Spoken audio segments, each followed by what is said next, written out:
What up, fam? Hit that like, hit that subscribe. Fly, Eagles, fly. Playoffs.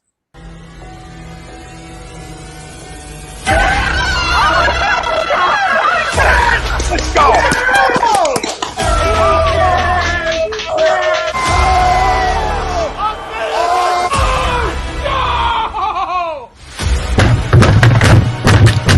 This ain't the fuck like oh, this game he stinks. Oh shit! It's gone.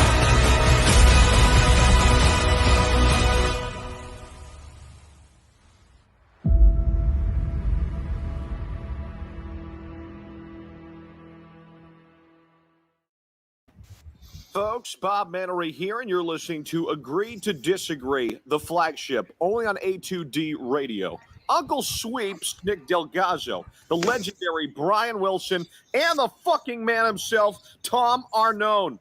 These three guys from Jersey bringing you real talk with no agenda. You don't like them? Tough shit. It's their show, and they're going to say whatever the hell they goddamn want.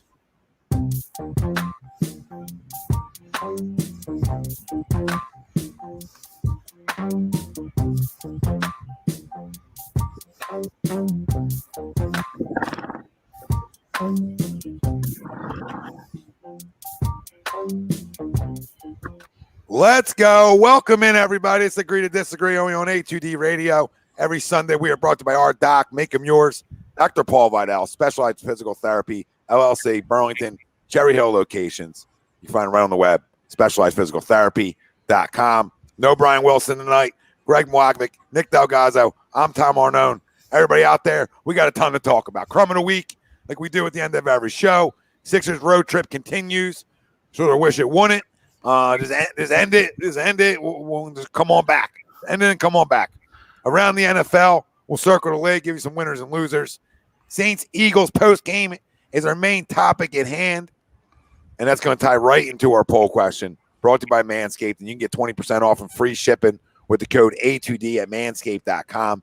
Unlock your confidence and always use the right tools for the job with Manscaped. Our poll for tonight, getting right into it. Getting right up into it. The Eagles will make the playoffs. Do you agree or disagree? Let us know. Facebook, YouTube, Twitter, Twitch.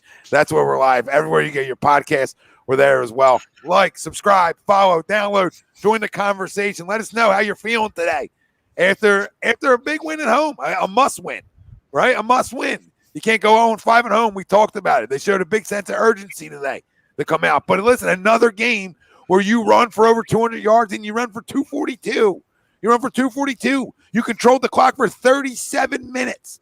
37 minutes. I think last week you controlled it for 32 minutes, right? So there's a formula there that you showed, hey, when we run the ball like this, obviously you better not lose games.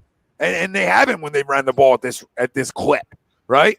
And I said it earlier, when you get 50 from your quarterback a game, right, and then you really want to have an identity of putting it in the belly, you can have a lot of success running the football. So, listen, another good win. Now, granted, you're playing Trevor Siemian, and it showed today. And it showed. But listen, when you control the line of scrimmage, when you run the football, okay, you put everybody in good spots. You put your quarterback in good spots. You put your defense in good spots. You make everybody look better, right? You're going to make everybody look better. That's not saying people don't look good, but you just make everybody look better by doing those types of things and controlling it and having a little bit of an identity to what kind of football team you want to be. So, big win today, because any win's a big win, especially when you're trying to win 2 games in a row. You know that 7 seed's there. It's lurking. It's around. It's around if you want it, because you got a bunch of teams just piled together right there. And one of them was the Saints ahead of you. So, listen, why not talk a little? Why not talk if they can make it? It's the time of the year, right? It's the time of the year. We can talk schedule like we did with the Phillies. I don't think it's. I don't think it's a stupid poll question anyway. I think it's. First of all, look at that schedule. Not to cut you off. And we know the game's got to be played, but for me, this is an agree, a sided agree, and like a capital agree. This is like, it couldn't. Giants twice, Skins twice. Jets, Cowboys. I mean, giddy the fuck up. I mean, giddy up, bro. I mean, come on. Well, if you continue to do what you've been doing, if you don't get pass happy, as long as you don't change your stripes. Yeah, well, I mean, because yeah, exactly. I mean, and you'd have to be the world's biggest idiot, and I know we said that for the first half of the season too. That Nick's is an idiot. You know what I mean? But you give the guy credit. You know what I mean? You would need a safe to fall on your head. You know what I mean? With the way they're running the football this last month, it's what a moron you would have to be to go away from it. You know what I mean? But you came in. The Saints are the number one rushing defense in the league today, and it was like taking candy from a baby. It's embarrassing, and absolutely embarrassing. Manhandle.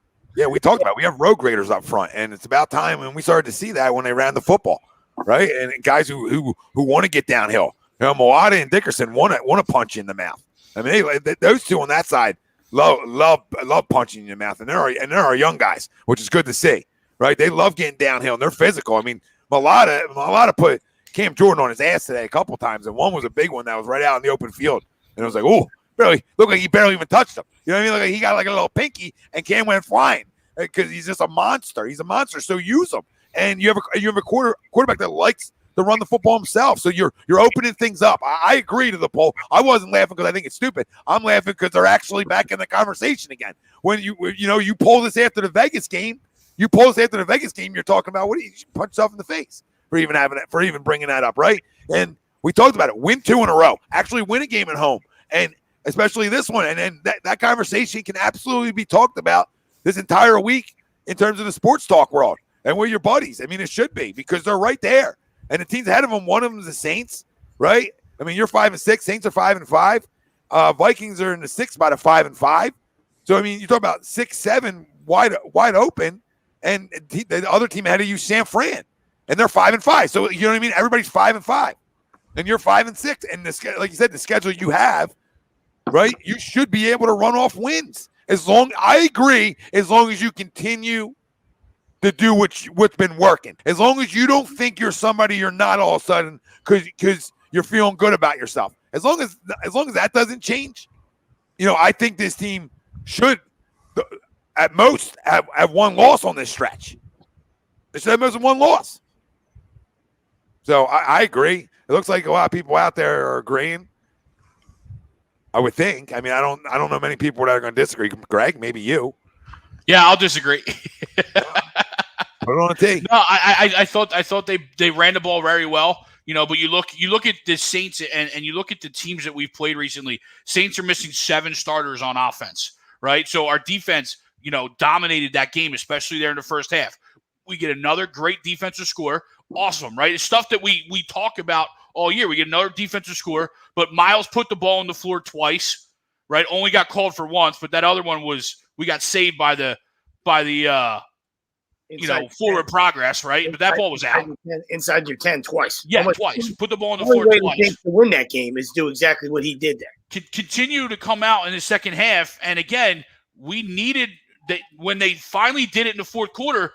They got that first. As Wilson was walking into the work, they got that first down.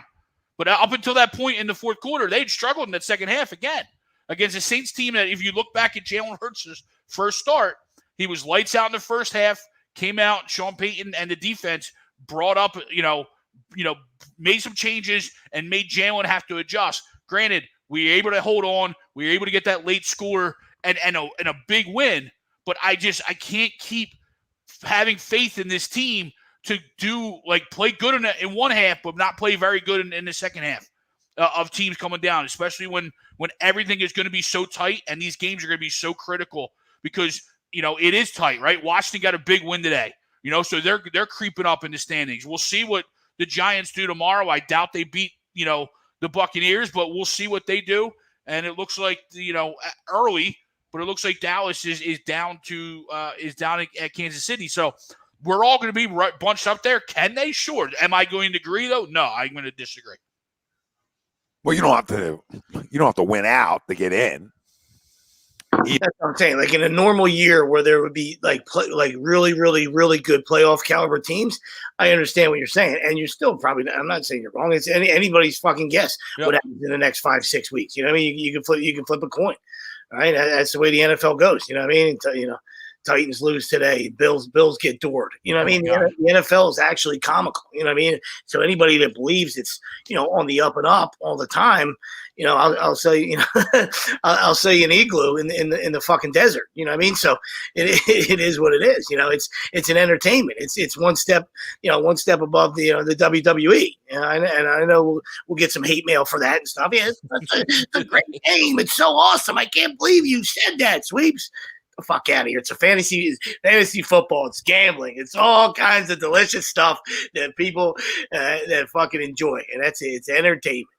But that's not taking anything away from the Eagles. I'm just saying, to my point, my original rant was, hey, if this was like a normal NFC where, there was, a bunch of juggernauts, then yeah. And you might have probably, you probably stubbed your toe early enough where you couldn't recover from it, even though you have a terrible schedule down the stretch, a very winnable schedule. I know there are division games and I know they're not easy, but and I have more respect for the Redskins than I do the Giants. They don't scare me one bit. So, if you're an Eagle fan, you're like, okay, so, when do we play them? We need to go through the Redskins and the Giants to make the playoffs. Okay, sign me up, dude. Can I get a suitcase of money on that fucking bet? So, we'll see. We'll see what happens. These last 2 weeks were, they're games that I didn't have them winning. All right, so now that's where you come totally full circle. And I know the Saints are banged up. Absolutely, that's But you went into Denver. That's obviously Teddy's been stealing for years. Not to revisit last week. You know what I mean? But that's still these are just they're 2 good wins the last 2 weeks. And I'm probably going to just stop. I'm probably going to stop worrying about and stop talking about what Hurts can't do. And just probably focus on what he does do. All right. And that's really the stance I'm going to have. You know what I mean? And not an Eagle fan, just an observer, guy watching the NFL. I'm just not, I'm just doing, I think the dude's tough enough. He's a huge character guy, which we've said from the beginning. He's a guy you root for. So, listen, at this point, I'm just going to let it see how it plays out, right? Because everything we've talked about before is just honest stuff. You know what I mean? People immediately, call you haters and stuff like that. But, there's 2 Eagle fans right here that I'm talking to right now. And I think the people that might not be Hurts supporters would still take egg on their face if the Eagles are going to, make the playoffs, make a deep run eventually in the next couple of years, get to a Super Bowl or whatever, and he's leading the way. I think that you'd have to be an absolute fool if you're an Eagle fan to root against that. You know what I mean? So I don't, you'd be hard pressed to, there's some people out there with egos that want to be right. And then maybe, listen, those people can't be helped. You know what I mean? But as far as, and once again, it's still early. It's early in his process of the good, and it's early in his process of the bad. You know what I mean? So we'll see. You know what I mean? There's, we don't take anything away from the dude. Obviously, the ball to Miles was underthrown, and that's kind of what we've talked about all along. Hey, is the arm strength there? You know what I mean? But if the dude's going to make plays and win football games, that's the way the position's judged. So, I'll get out of his way for now. Have at it, buddy. Have at it, one. Yeah, it's fair to say. It's fair to say tonight. We got to stop talking about the things he can't do and what he is doing. And what he is doing is that, well, one, they're playing to his strengths. That's part of it too. And I don't want, it's tough to give Nick Sirianni credit especially when you don't like the hire to begin with. But right, we have what we have, right? And I like watching guys actually adjust and change and not try to, continue to put continue to put the round peg through the square hole, right? Type thing. So let's enjoy that part of it, that a guy was actually saying, okay, what's best for our football team? What's best for our players? What's best if I adjust my offense to my quarterback's strengths? Will that give me more success? And it has. And right, your winners is 3 of the last 4. Your winners are 2 in a row. You gotta be feeling good about where you are right now from when that Vegas game ended, because when that Vegas game ended, you were talking about potentially being a top 5 pick. Right? That's a big chance. Your own. Yeah, your own pick was top 5. Yeah, absolutely. Top 5. Yeah. You talked about as a top 5 pick, right?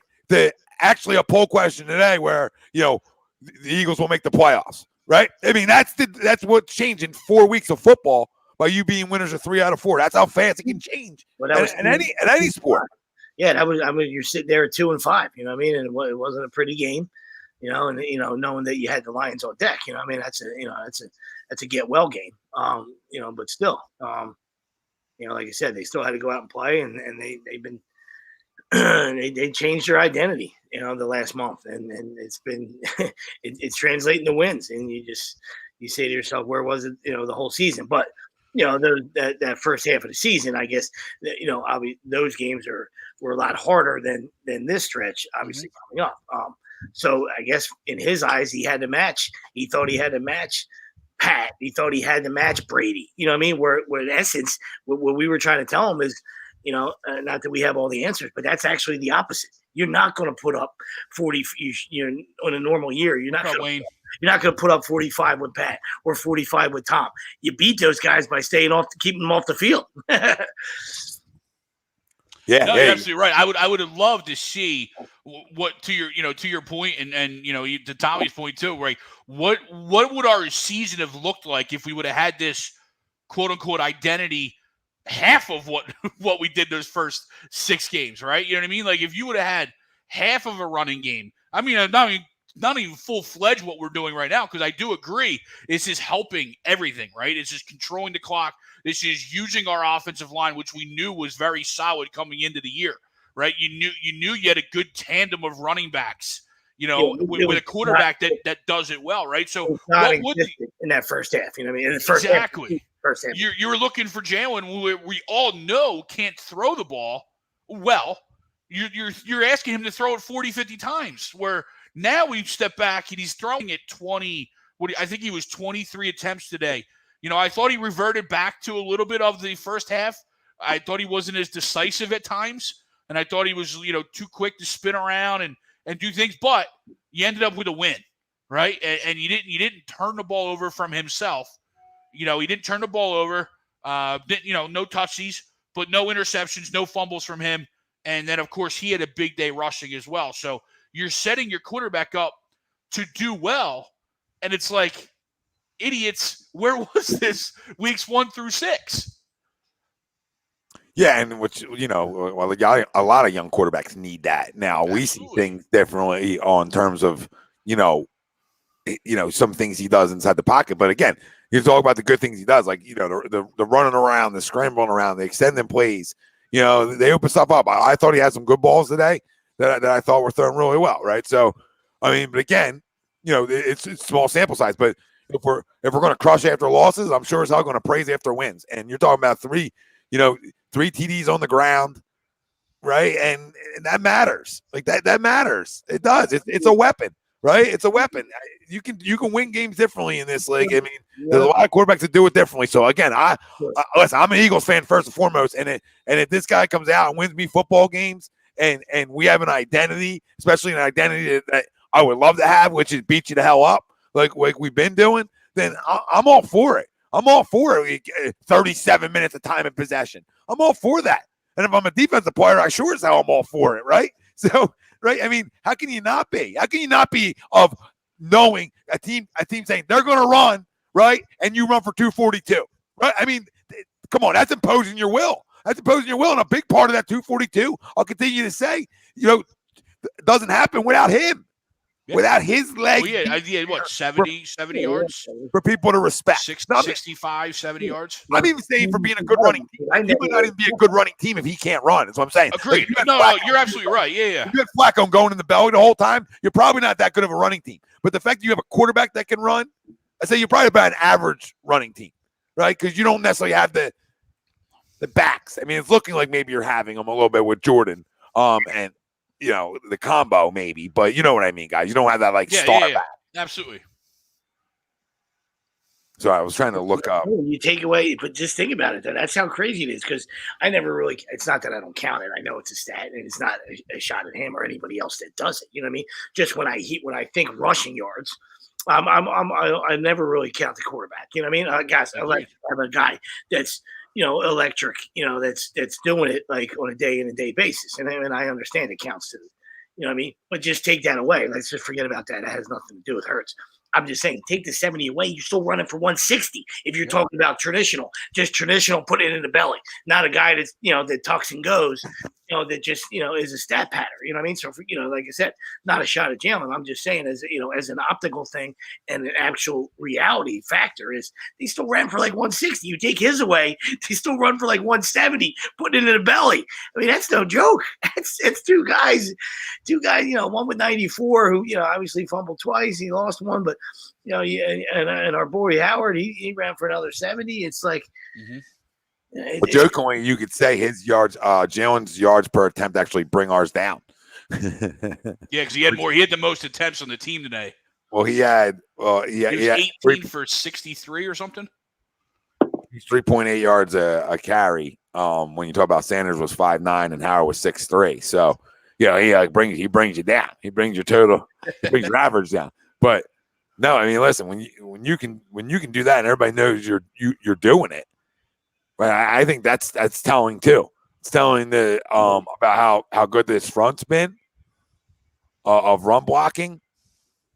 How much people respect obviously him holding on to it at the quarterback position, and then a guy like Jordan Howard is going to put it right in the ground and go. And they're winning, like you said, they're winning all the cauldron checklist things that we put into that, that fucking winning stew, the NFL football winning stew. You know what I mean? That's it. And it's been there as long as time as, they're winning the turnover battle. They're winning the time of possession, they're running the football. All right. Obviously today, third down efficiency out of this world, 12 for 21 on third down. That's demoralizing for a defense to not be able to get off the field. All right. And that's what the Saints, went through today. And that's when you find yourself in a 33-7 hole, you know what I mean? By having that recipe, and then, and even bigger than that, 14 of those, right? 14 were rushing first downs, right? You have 14 rushing first downs. To the point that demoralized Sweeps, right? That add on to it. You were 12 for 21 on third and 14 rushing first downs. The 7 passing first downs, right? It just like makes you be like, dude, we know they're running. Like we just can't, we can't stop it. Yep. And then the ones you get, like you said, and then, the passing ones you get, we're game changers. You know what I mean? Like, there was a JJ sighting. You know what I mean? He put the umbrella down. That's 12, second 11, second and 12. Put the umbrella down, and that's a monster. My mom goes, "Who's that?" I'm like, I don't even know who that is. It's a monster first down, like I said, and you just take advantage. Like, listen, that's why you play the games, right? You take advantage. You can't control who's on the field, who's not on the field for the other team. You can't control. What the other team's coach does.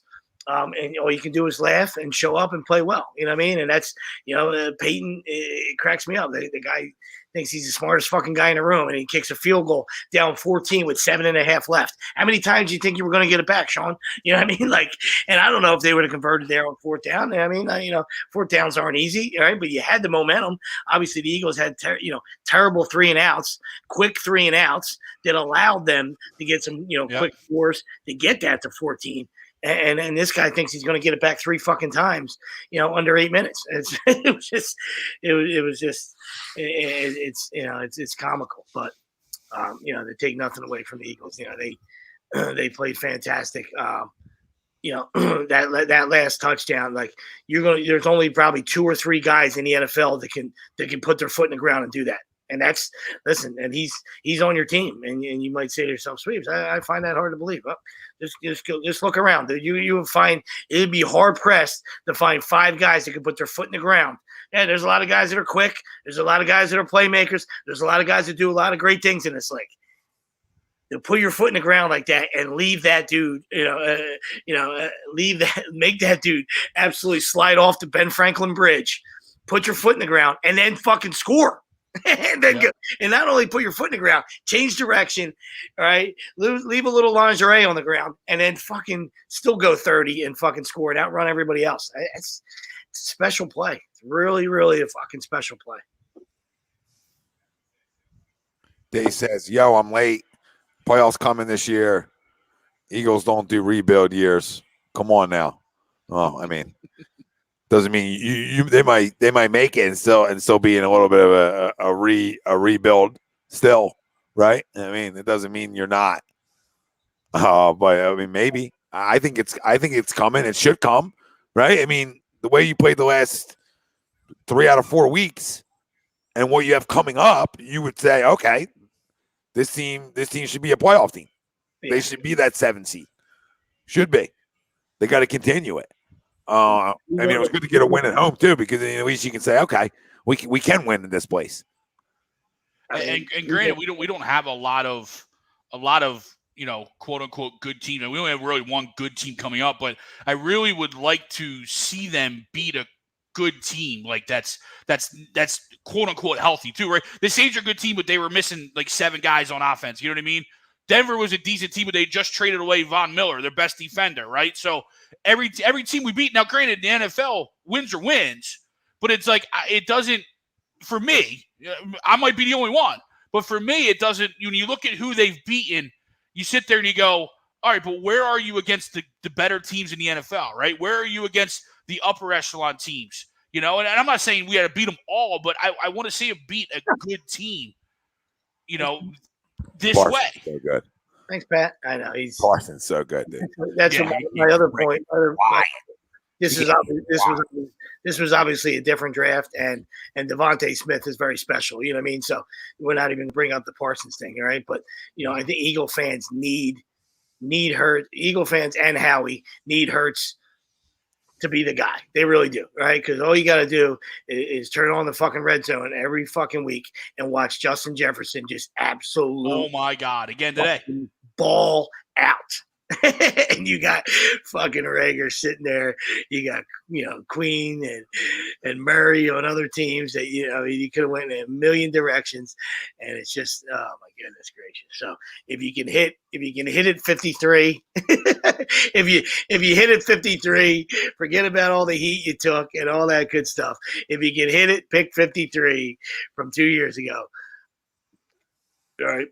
Yeah, Greg, I would agree with you. I don't need the statement win to when you're talking about being a 7 seed, right? Like if you're talking about winning division, then I hear you. Like, where's that statement win? Like that makes me a believer, right? I don't think anybody's going to agree to the poll because we're like anybody period out there. I mean, some will, but that they're overly believers right now. Like, okay, yeah, we're going to go and win a playoff game too. Like, no, I just think because of what you have left.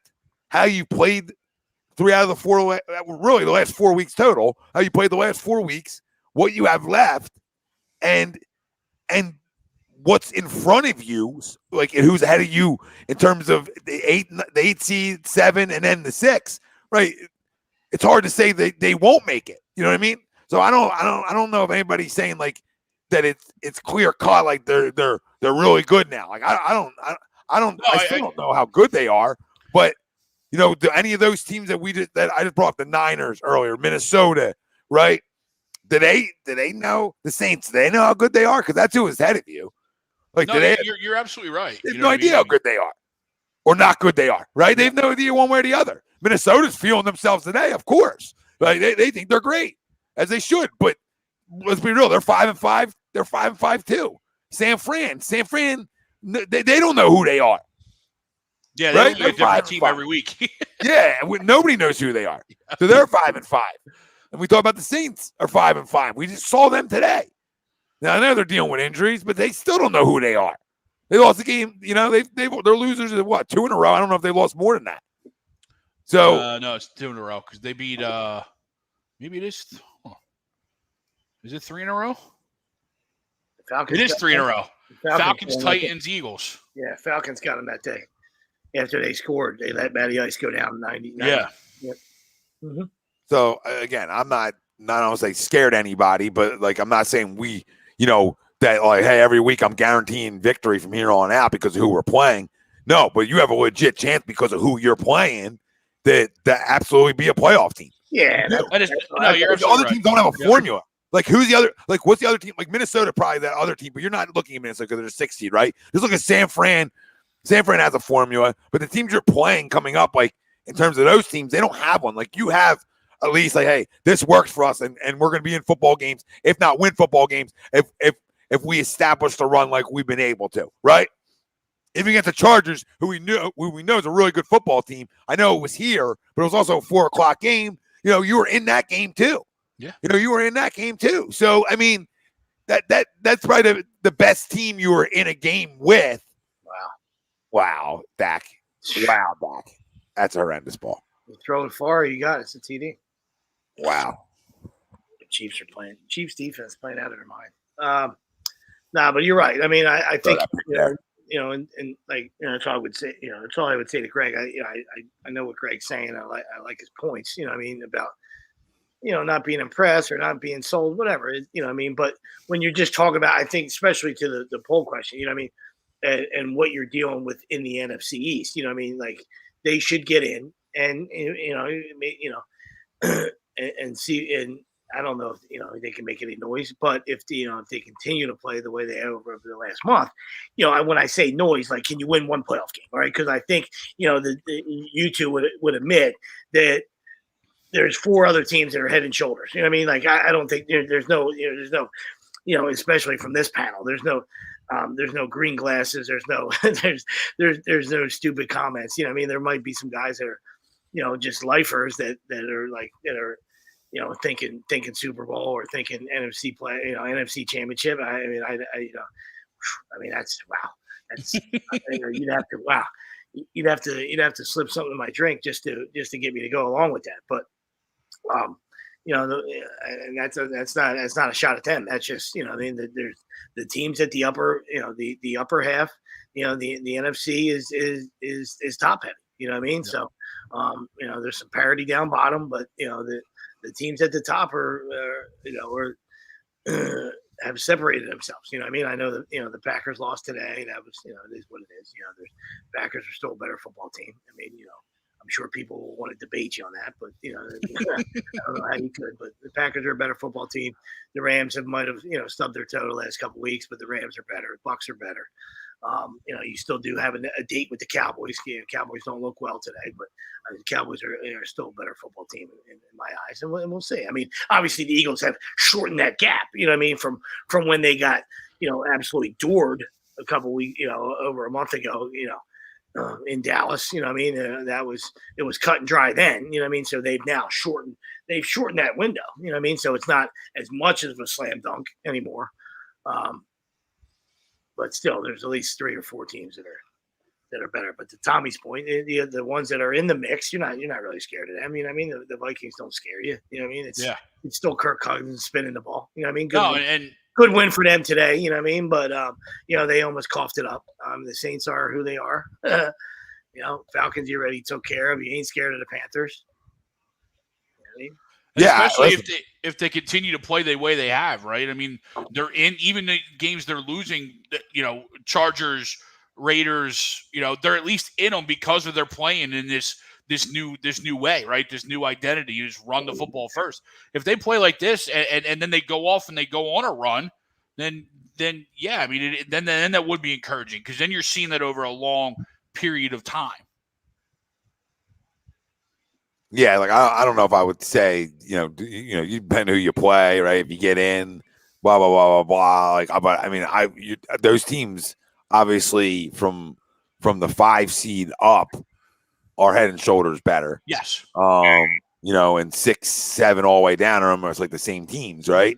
For the most part, But then I would say, okay, if we got in and we continue to do this in terms of on the ground, then I would say, man, I wouldn't want to be one of those teams playing us in the playoffs because if it's a close game, I would feel nervous because that team runs the ball like the way they do. But I need more than 4 weeks of it, to Greg's point, too, to say, okay, like we were arguing a little bit Wednesday on, well, they changed an identity, but is this their identity, right? It seems like it's becoming their identity, but that needs to be almost consistent, too, right? Like I need another week of that, and you really say, hey, this is how we win football games. And even if we don't win it, we're going out. We're going out with what we do best. Yeah. Then we're taking the ball out of Jalen's hands. And to your right? That's why it's agree early on to the poll question. If you're just joining us, the Eagles will make the playoffs. Do you agree or disagree? Let us know wherever you're tuning in at. Facebook, YouTube, Twitter, Twitch. That's where we're live. Everywhere you get your podcasts, we're there as well. Hit that like. Hit that subscribe. Right? It's a big win today. It's a big win and I knew it was coming in a way because I said we weren't allowed to talk playoffs until we won 2 in a row and a game at home, and both were done today. Both were going to be done today. You knew it was coming. But no, you love the effort because this team knew they needed to win a game at home today, right? They know they're 0-4 at home. They know, they said that, they talked about it on how important it was to come out here. And they came out ready to play football today. And listen, you go through lulls in all sports. We talk about the NBA. Like, turn on the last 8 minutes, you'll find out, right? Because you'll be up 20 and then the team comes flying back. I know football's a little bit different than that, but it's a game of runs in a way too, right? And momentum, more so momentum than runs. And, I thought even when, they were able to hold them to 3 there when it was 14-0 and then be able to go and go down and get a field goal themselves, that showed me something. But, you let their foot off the gas a little bit, right? And you let them back in the game when you really felt like the game was over because it should have been, right? And you had some bad drives, etc., some vanilla drives, some much prevent offense, which is guaranteed you're going 3 and out in prevent offenses. And that's what they were doing a lot of there at the very end. And you let him hang in for a second, but he still walked away and won the game. So that stuff doesn't bother me as much like it does some people, right? Like some people are like, oh my God, you almost coughed it up. Wins are wins in this league. We talk about it all the time. Like, it doesn't have to always be pretty. It was pretty for the first 2 quarters. It was pretty for the first 2.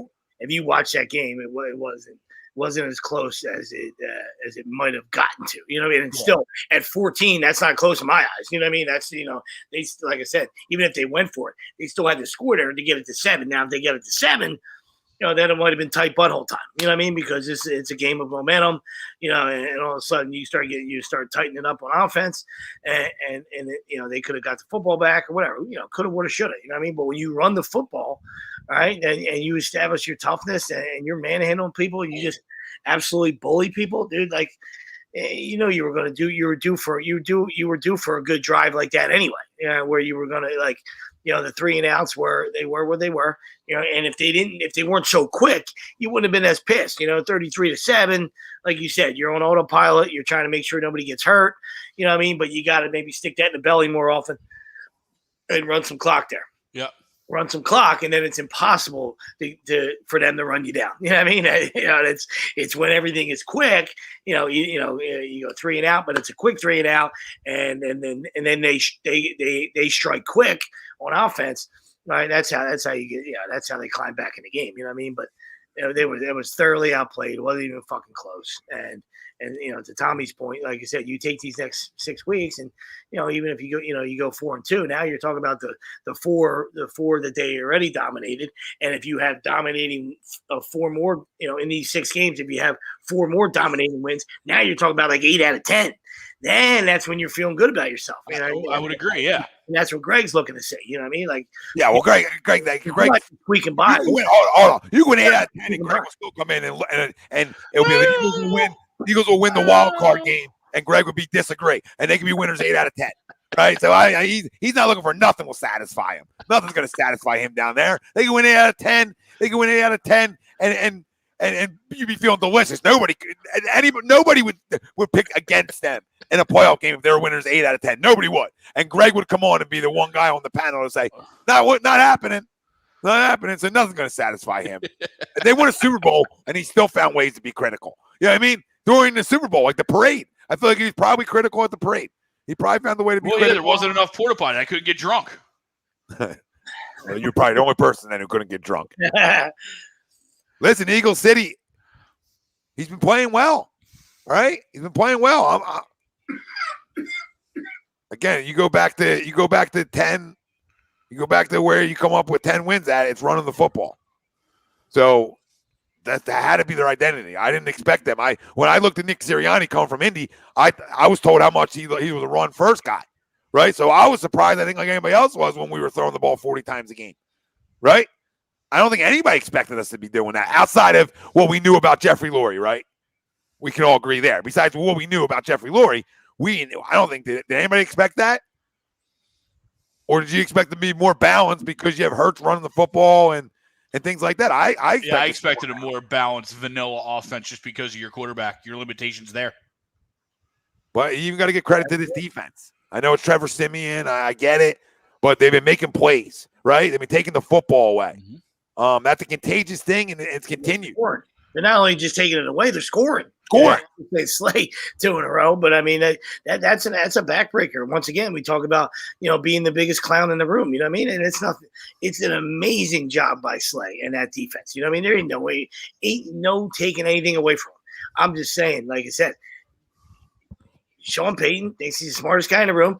Thinks he's got Tom Brady. Calling timeouts. I know you want to get the ball back. I'm not saying, listen, I'm an aggressive guy, right? But you got Trevor Siemian, and he's throwing fucking out patterns, 20-yard out patterns, right? And an unbelievable play by Slay. But that's game over right there.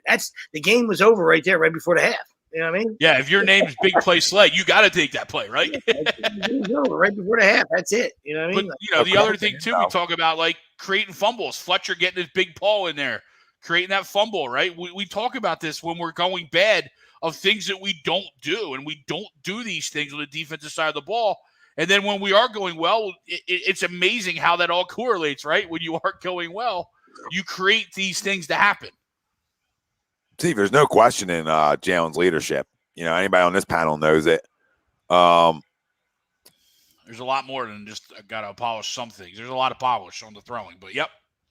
I don't know if there's as much polish as like there's not like a million things to polish in terms of his passing game. It's about throwing guys open and being more decisive, right? Like that, yeah. I mean, that would be. But I'm saying like those are tough things to polish because that's a mindset change. You know what I mean? Like that's a trusting the position, trusting your head and your reads to go do that, right? Because it's all timing. To our points of all previous games, right? It's the timing. It's knowing what to do and how to throw a guy open. And for a guy that can't do that yet, you have to trust yourself to do that. Yeah, I mean, I think he's done better at times with it, and then not so much. So, I mean. No, you can't polish your arm strength. I mean, I guess you can. I guess you can always get it stronger in some fashion, in some ways, but that's not even a big deal if you're on time and you're accurate. You know what I mean? If you're on time and you're able to throw guys open and you're able to put it where you want to, right? You can make up for it a little bit.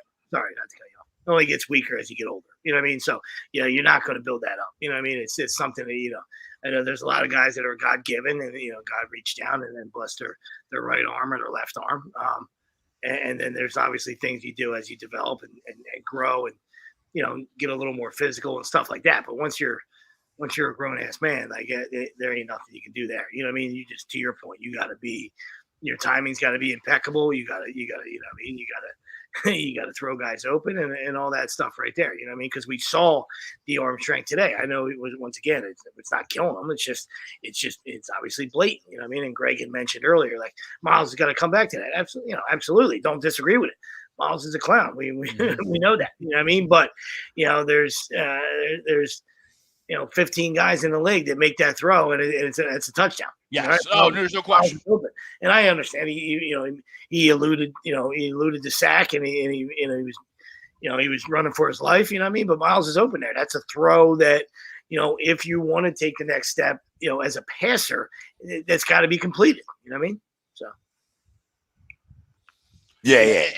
And where you limit some of these flaws is you play the way you're playing right now, where you're a run first team and you're a run heavy team, and you limit him to 24 throws. So you're only potentially talking about 3, 4, 5 throws a game where we can nitpick on, right? You know what I mean? Like if you continue to play this way, he doesn't have to be perfect every time. But then you can grow into it, right? You can grow into that, absolutely. Not the arm strength, obviously. We all agree on that. But you can grow into to being more fluid in going through your progressions and trusting and believing what you're seeing, right? And reading defenses and all those things, right? Like you can get better at that. I'm never going to say you can't at those things, right? That's why I made the statement I made last week a bunch on how I think because of what's in the draft, right? And because of how we've been playing. I think he should be back next year,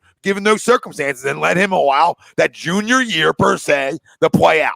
All right, and then we're all going to know where we stand, and then nobody can ever say, "Well, we didn't give this a chance," or right, we'll never have that conversation. Then we can sit back and say, "Hey, this is where it is. We're either winning a bunch of football games, or we're not where we want to be, or some of these things don't get better." But at the end of the day, if you're winning football games, like Sweep said earlier on, I don't care necessarily I don't want to say I don't care about it, right? But I'm not going to get caught up in some of the things you don't do well right now. It's like if you're a Ravens fan, right?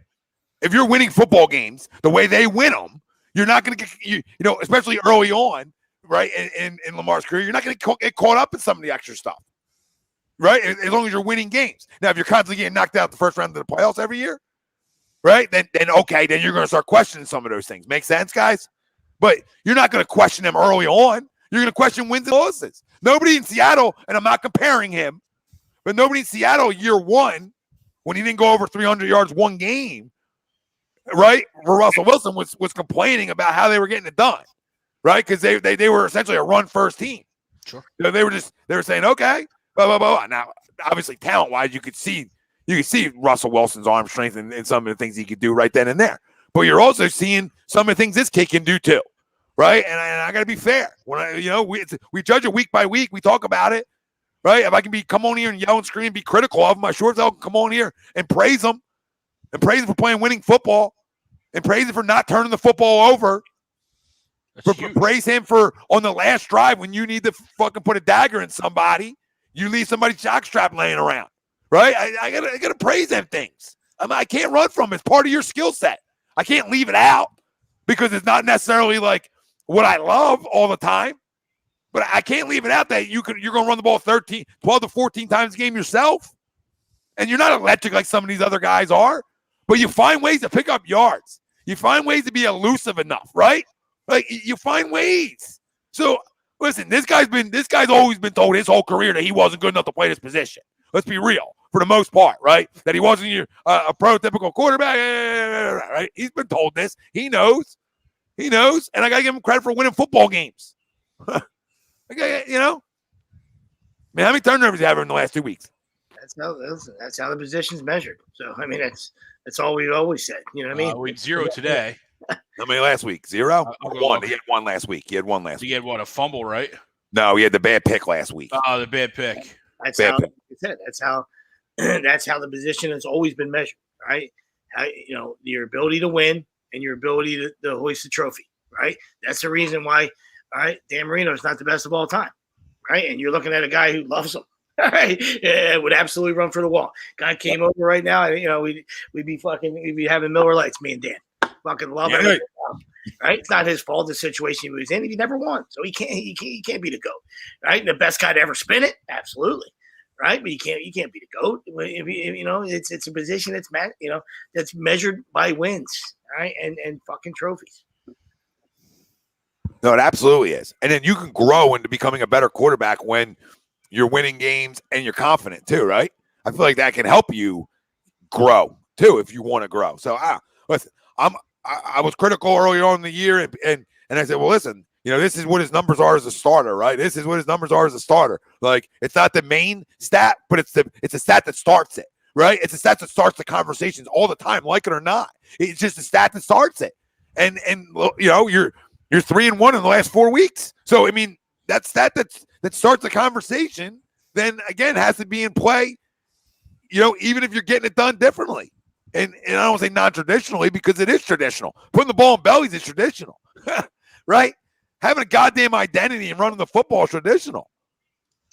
Yeah, listen, and you know how hard he works, right? So, it's not going to be, changing sports, right? We've seen it with one star athlete, in this town where it refused to work on their game, refused to get better at the things they do, don't do well.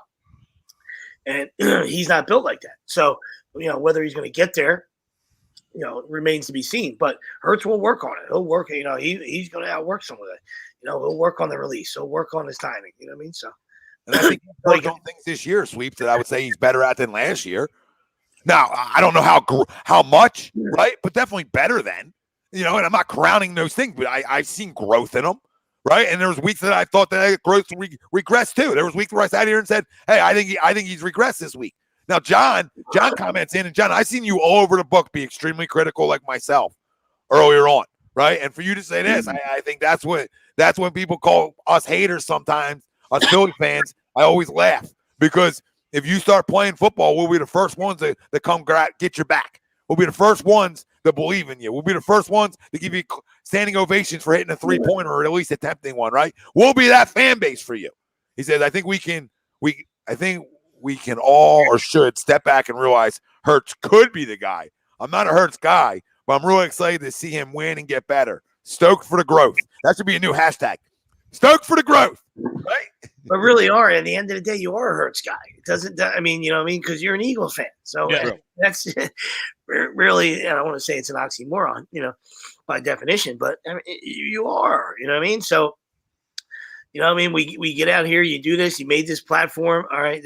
We come on every week and we just, we try to call it as we see it, you know what I mean? And a lot of it, like I said, a lot of it is, not a lot of it, but there's, we mix in opinions and how we, there's certain ways that we like to see things, from through our eyes, and we're honest with everybody. And I would hope that it's, obviously we have a following and people can respect that. And like I said, the people that don't are the ones that say, oh, you're a hater. And then they just want to create that divide when there shouldn't be a divide. You know what I mean? Especially there should be, listen, you're an Eagles guy. There should be, that's always been the goal. You know what I mean? Like, I don't know. People, we crushed fucking Wentz last year. I don't know. I guess people missed that. You know what I mean? I guess they missed that. I don't know. And he's gone, so it's not even a discussion. I'm just saying, old news. You know what I mean? Like, Mahomes with a straight face. I mean, I could draft a guy. When I draft a guy, I bury him.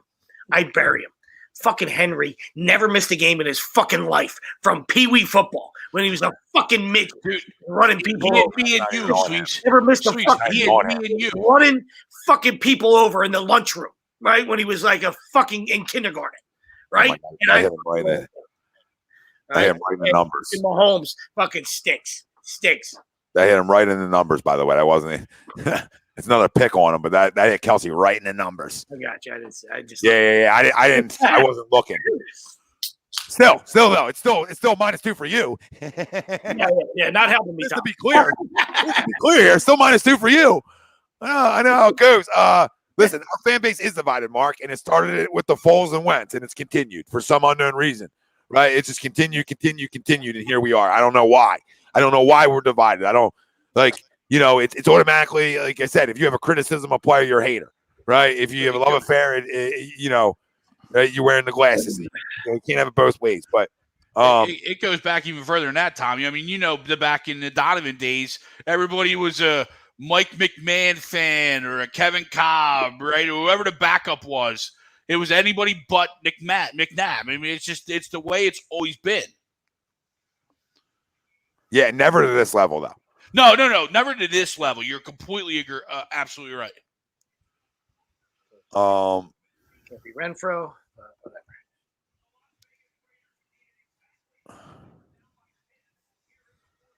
Styles, I don't know what you're saying. Wentz has all the arm strength in the world. You all loved him. I did too, but I would say all that power throwing deep was why he was unsuccessful. Well, he's having some success right now, but I hear you. Listen, everything went wrong here. I don't even want to talk about him anymore. Everything that could go wrong went wrong, right? He was the worst quarterback in football last year. Even if you used your eyes, he was getting beat up. He was getting crushed. And nothing was good enough. But we moved on, right? We moved on. That's why I don't even like bringing him up. We're on to the other guy. Yeah, we don't bring one guy. Yeah, the one guy should have nothing to do with the other guy. We're on Jalen Hurts. Maybe he'll be a stud. I don't know if he's going to be a stud. I don't know, right? The contract and the age and what's available next year is absolutely why he should be back. He's going to be back anyway, but why he should be your starter next year, unless something goes wrong. I mean, we still got games to judge here, though, family. Like we didn't just get in the dance here, right? We didn't get in the dance with a win today. So, I mean, we still need to see good football, right? I mean, nobody, right? You don't win a starting job for next year after week 11. That's not how it works, right? No, so absolutely. There's still a body of work to put together for a young guy. So all the growth and the good things we've seen, right? And especially the ability to find the end zone as a runner, right? I mean, let's not run away from that. When we talked about total touchdowns beginning of the year, what number did I have, Greg? 30? And I was laughing at 30, yeah. I don't know where he's at. I might still be getting laughed at. I don't know. But I would assume he's closer to that. He's close to that because, listen, he can run the football. He might not get to the passing ones. I think I only have like 20 anyway, passing TDs anyway. But still, Cole McCoy's spinning the ball around. Here we go. But well, I mean, when you got nobody, you don't have anybody else on the roster, so that's to me, it's a no-brainer. I mean, so if you're going to go outside the organization, I guess if you were going to touch, the Watson thing, if you thought you were ready to win now, which the way they're running the football and their defense is playing well, I guess some that would make some people very excited. I don't know, but I guess where else are you going to go? I mean, like I said, there's some guys that you can go, but they're all very, very similar guys. You know what I mean? So you might as well. I mean, like you might as well just let it play out. That's the way the way I'm looking at it. You might as well, unless you ended up 1-5 down the stretch, and it was an abomination, and it was pretty much at his feet. Then you might, hey, listen, okay, we gave you a whole season, it didn't work out. We were in the driver's seat for the playoffs, AKA Phillies, and we shit right in our socks. All right. So, then you make some, you're obviously going to evaluate anyway. You know what I mean? Like that's what you should do, when you have an organization, especially, in the sporting world, any kind of business, you should evaluate all your employees. You know what I mean? So, that's all human nature. But I think he's solidified himself. You know what I mean? I know it's only 11 games in, but for me as an outsider looking at it, he's done enough. You know what I mean? I'm not saying, you want to be happy with, just, getting into playoffs, and being, listen, you want to have a chance to compete for championships every year, like everybody does. You know what I mean? So, is this the guy? I don't think he's any less the guy than anybody else, or that you have access to. That's the way so I guess that's the way I look at it. You know what I mean? Well, look at this, Sweeps. The way I look at it too, right? If I didn't have 3 first-round picks next year, if I didn't have 3 first-round picks and the amount of money I have, then the question maybe is different, right? The question of what the future is maybe is different. But I've watched the recipe of success around guys with his skill set if you build it up right around them, right? We've watched it. I'm not saying constantly winning Super Bowls, but being a legit NFC contender, why not? If you have a roster good enough to do it, you can be. We all know this. Mm-hmm. Now, and you have a quarterback who doesn't turn the football over, and you can do it. You can. Now, is that consistently going to get you there? I don't know. Right? We also watch, guys who can spin around and not get there too, right? Because of their roster. I mean, I feel like part of Rodgers' reason not getting over the hump has been the roster, right? And it's starting to look like it's getting better. But, that's one of the best spinners we've seen, right? Period. You look at Matt Stafford too. You go to a guy like Stafford, who we all know can spin it. And, how many times has he gotten to it, right? You know what I mean? Yeah, I think at this point my roster construction is way more important. Even what you alluded to, like the similar quarterback. And then listen, if he doesn't get it done next year, well, you're not going to be good enough then, right? So then you go to that well. But what I've seen from this team and some younger players, and knowing, hey, I could have 3 firsts, and I know it's picks, but it's still a conversation. Like I got 3 firsts, and I know I have a lot of money. That's factual, right?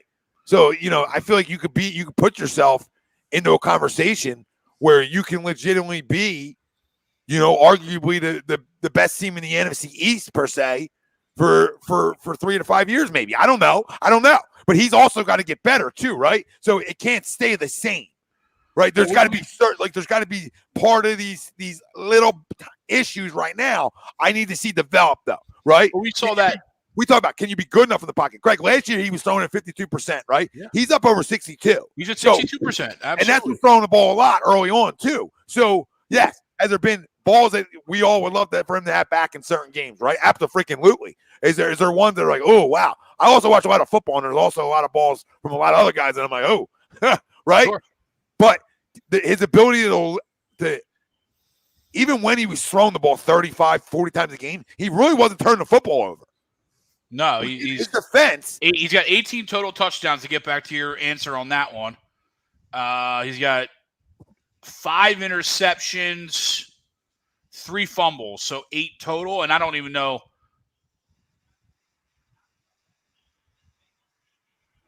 Yeah, so 3 total fumbles, 5 total interceptions. Not bad. No, not terrible. Not right? bad. And last year, he had 9 interceptions. Right? So going back to last year, 58%, 19 passing touchdowns, 9 interceptions. Yeah, I mean, that's gross. That's about the same amount of – that's the career total. I'm sorry. So he had 4 interceptions last year in 4 games, though. Yeah. Right? Or in 1 a game. Yeah. He's less than 1 a game on interceptions, and he's less than 1 a game in turnovers. So that's the big stat. Tommy, what you were just talking about, right? We saw that with the Donovan Andy era, right?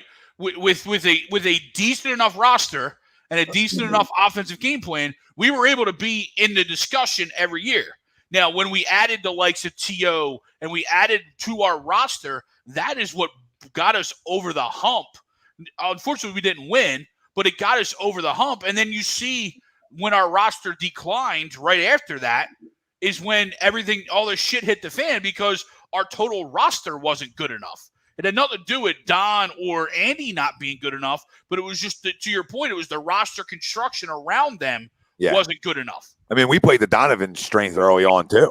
I mean, you really look back at it, you really think back to it early on. We were a run. Now, granted, this is a different era of football. I totally understand that, right? But we were a run first, let Don get out of the pocket and shimmy on an ass type of offense, right? Yep. And he had struggled throwing it accurate. We know this. Yeah. I mean, we went Donovan enough. They're different quarterbacks. So, I don't like to compare the 2 quarterbacks per se. But in terms of the type of situations, yeah, we can compare it, right? Because, you look around for a lot of the guys that aren't gunslingers in college, right? Necessarily, right? They come into the league, and early on, you want to, even Dak, not comparing him to Dak, but early on, you play to some of these guys' strength. You put the ball in the belly a little bit more. You eliminate making guys having to throw the ball 40 times a game, right? If you got to throw it 30, okay. There's going to be games you're going to have to throw it 30, right? Yeah, I mean, absolutely. And how many pro offenses do you see in college? None. You see all the spreads, right? Because college is about winning games. It's not necessarily about getting guys ready for the next level, especially at the quarterback position. You know what I mean? Look at Dan Mullen, right? He had 2 bad years. He's out already at the University of Florida. Not 2 bad years. You let Sanford hang 60 on you. Yeah, you should be fired. But it's not like he's trying to get guys ready for the NFL. He's trying to win games himself. So he's going to put an offense together of more of a spread offense that's not going to produce guys. So to your point, they come into the league and they're not necessarily always ready to run pro-style offenses and whatnot. So, yeah, it does take some time. I don't know, Stephen. Who are you talking to, Steve, in the chat? I don't know if people are arguing with each other. I don't know. I don't know where you guys are over in the chat side.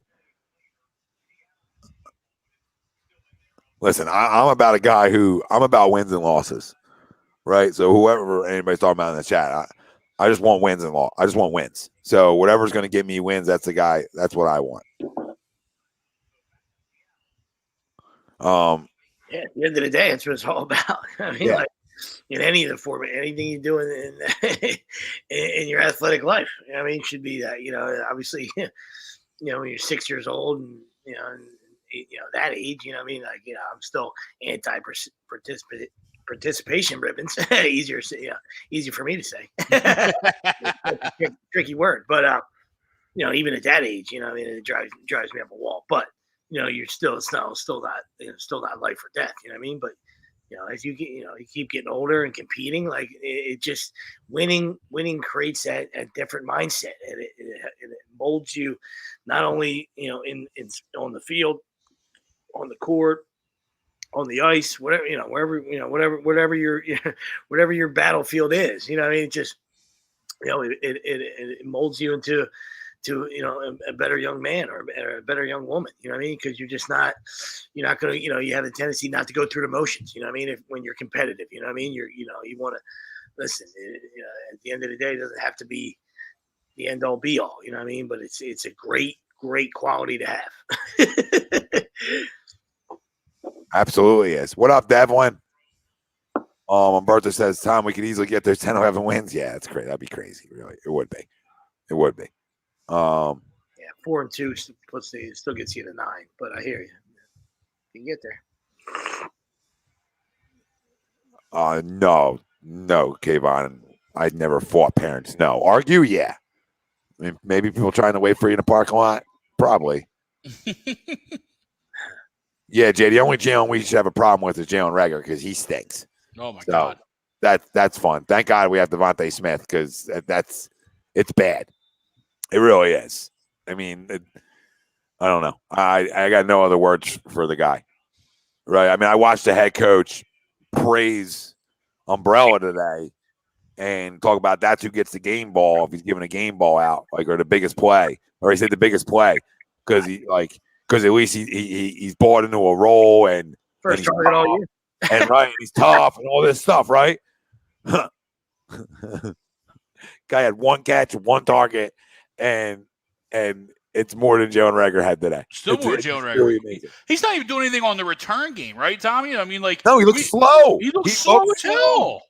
He looks slow. Like, if you're going to get laid out and you're going to get, blasted in the return game, get blasted. Just go get laid out, right? But don't, walk your way into it and then set us up at the 15-yard line. Fair catch at that. At least we get to the 25 every time. Exactly. Like, dude, you haven't shown me any he showed me more electricity, earlier on. Like, he's almost faded off again. Yeah. Right? Like, he's showing me little spurts of games where I was like, oh, okay, he's got a pulse, right? And then it just disappears. So, I mean, listen, he is what he is. Like I said, thank God for 6, because 6 at least we know can play, right? We know he's not the biggest guy, the strongest guy, whatever, but we know he can flat out play and he gets open. Yeah, so, I was going to say that was the only. I'm glad we have 6. I think Sweeps is going back to it. Yep. Yeah, that was the only knock. That was ever going to be the only knock I ever had on him was, can he hold up? You know what I mean? Just a little guy. A movie quote. Just a little guy. Yeah, I mean, and like I said, the NFL, it's a different game. So he knows how to stay away from those big hits. Knock on wood. I mean, he's been that size his whole life. You know what I mean? So. Bobby, check inboxes. I told you I was mailing it this weekend or Monday. I said actually probably Monday when I give another jersey away, so I can send 2 out at once. So yes, it is coming, brother. Didn't forget about you. Because real quick, Sweeps, as you said earlier, there's some guy in Minnesota that's looking real nice, and we really missed on Jalen Reagor. Yeah, no, that's why you need. I know there's been a lot of praise for Howie after locking up Dallas and locking up Avante in that one draft class, and maybe so, but there's a whole lot of top end misses too that have happened recently as well. Yeah, I mean, listen, we know we're not going to hit them all. We know that. Giant Holder bet. We know you can't hit them all, even though we're critical of Howie. But there's been some bad ones. But listen, I'll take it that the 2 guys he gave money to this week came out and played good football today. So that makes me feel good, right? The 2 guys he gave money to at least came out and played good football. Did Avante ever come back in? Yeah, he did. Yeah. Did he? Okay, I missed it. Well, no, he was. But it was a good question by you because he's on the ground, rather. That's when he died. He's writhing in pain. We knew he wasn't paralyzed because he was moving his legs, but he was absolutely all over the place in pain, and then he came back next play. He went in the tent, and I don't know. I told we missed it. Yeah, I don't know if they told him, hey, it's not broken. He was like, okay, well, maybe it's just a pain tolerance. You know what I mean? Yeah. But he was like a fish out of water on the ground, and I thought it was really going to be bad, and then he was back immediately. Yeah, he was back. Thank goodness. Good. Yeah, I know, and Tommy, you're absolutely right. Those 2 guys they gave money to. I mean, I would like to see more explosiveness at both of them. But there's only so much that Avante could do on the defensive side. But I would like to see more consistency from Dallas, especially being on the field. for that type of money. But there's no issues with either of the extensions. They're both playing very well. Yeah, I mean, I thought they gave Dallas, obviously, they gave him top 3 tight end money. Yeah. I mean, that's how they're gauging it. So I'm not going to tell you he can't be. Right? I don't know. Like I said, when the deal went, I mean, I'm not gonna say I love it. I love it because he's here, right? Yeah, they had to do it. They and you're projecting, right? You're projecting that he'll be in 2 years. This is typical Howie, right? He's projecting in 2 years that this is a steal of a deal, right? Like everything he does. There's like Avonte. If Avonte's the best slot corner in football, I'm not saying he is. I'm saying if he is and becomes that, then 3 years, $22 million is chump change. No, for sure. And plus he's a two-way guy.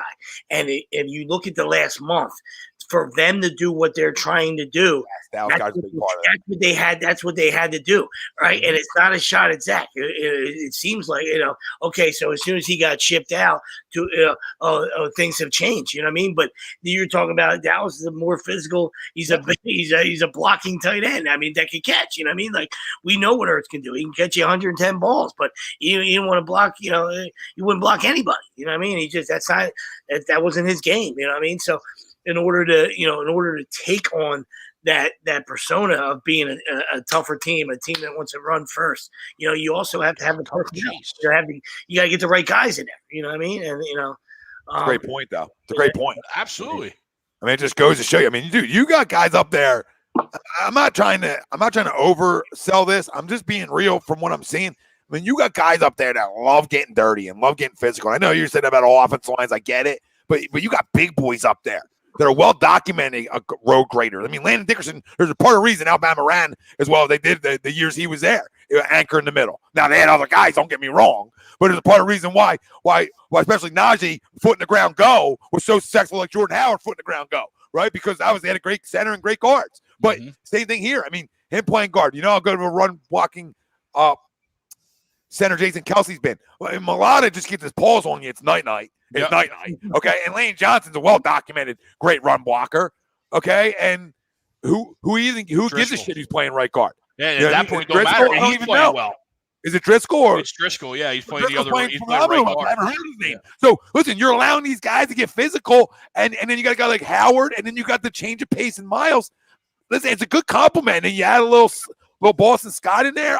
I like what they have, and then you have Dallas Goedert, to Sweeps' point, who wants to get physical. Not that it's not a shot at Zach. He's the best tight end in franchise history. It's just this is a different test. And you're right. As soon as Zach was traded, and now Dallas on the field all the time, they changed the identity of who they want to be, which is amazing.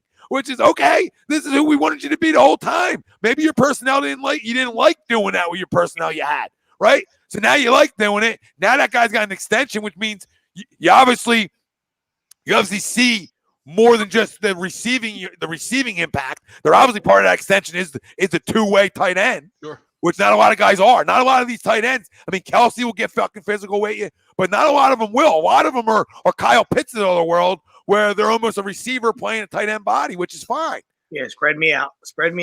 Yep. But Dallas can spread you out too because he's a mismatch nightmare. I mean, Malcolm Jenkins is a physical cat, dude. I mean, he just went right up over him today, even though that got called back. Not because of him, right? But it got called back. And I even thought that flag was funny on DeVonta Smith. Absolutely, he's a flag there. But the dude waited to throw it. To the jackass. Waited to throw it until it was called for a touchdown. And he's like, I saw that. It was like 5 minutes later. I'm like, dude, I catch you. And you know what I mean? You're like, well, if he catches it, I'm going to throw it.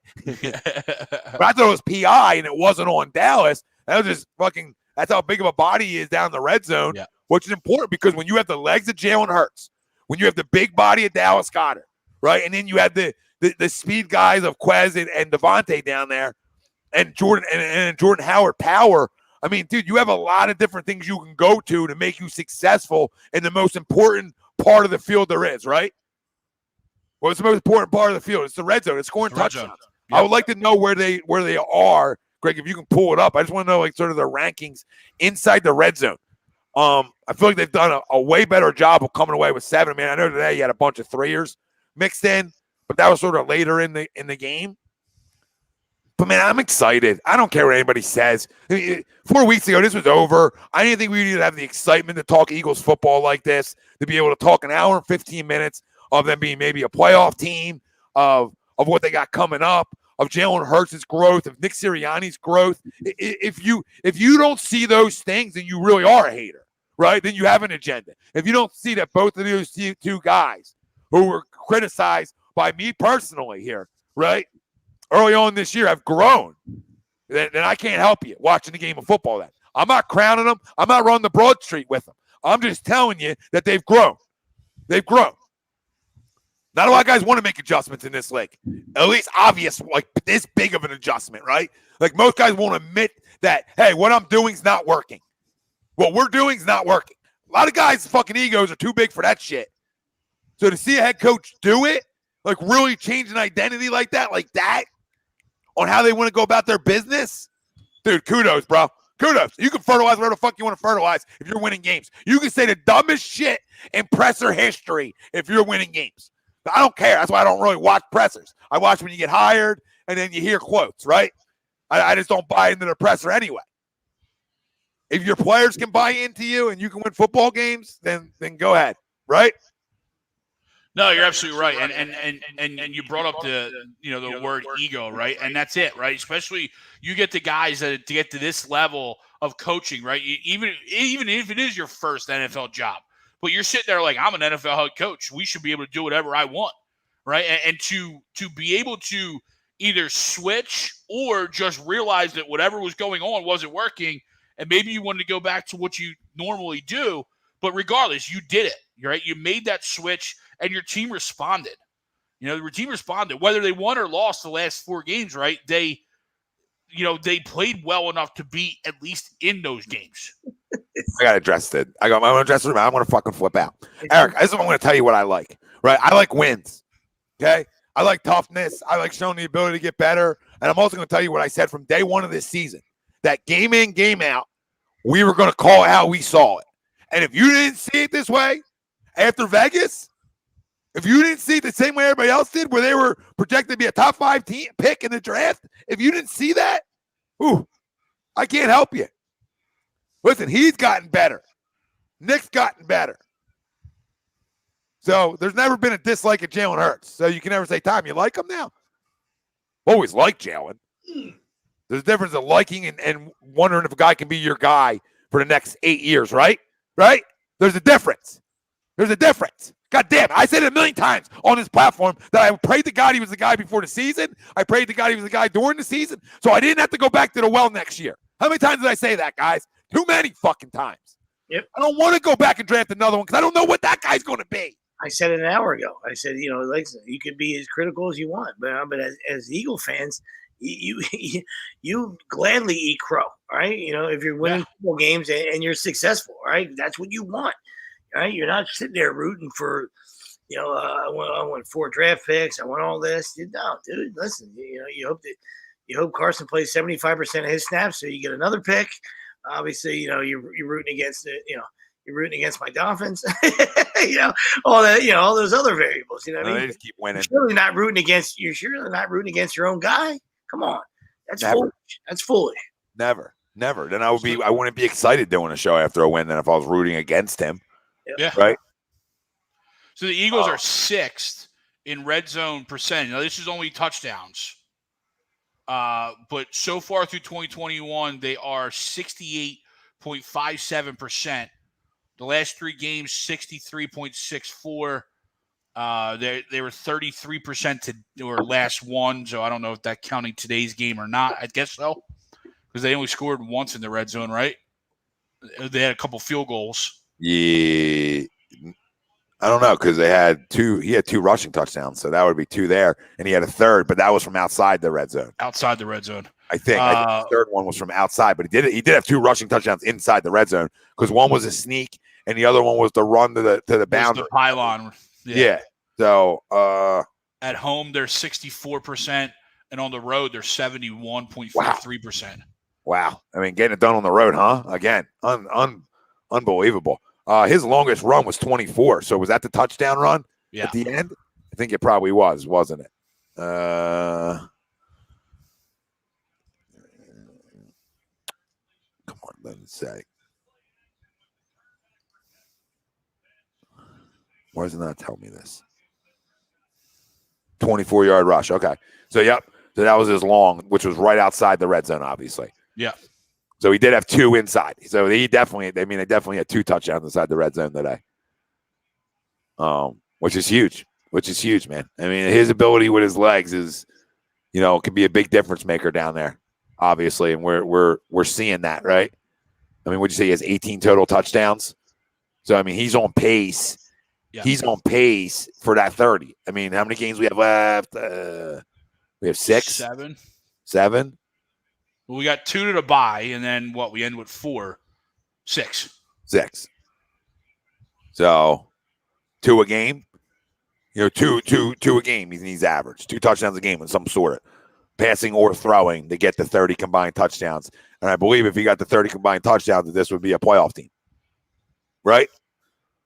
So I mean, I think that's where we're at, guys. Yeah, I mean, I think we all, this style of play was the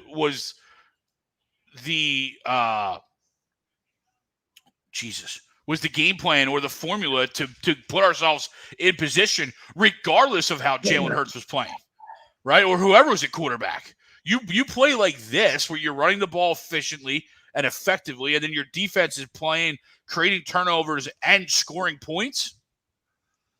Yep. It doesn't matter who your quarterback is. The 3 of us could go back there and spin it and be effective.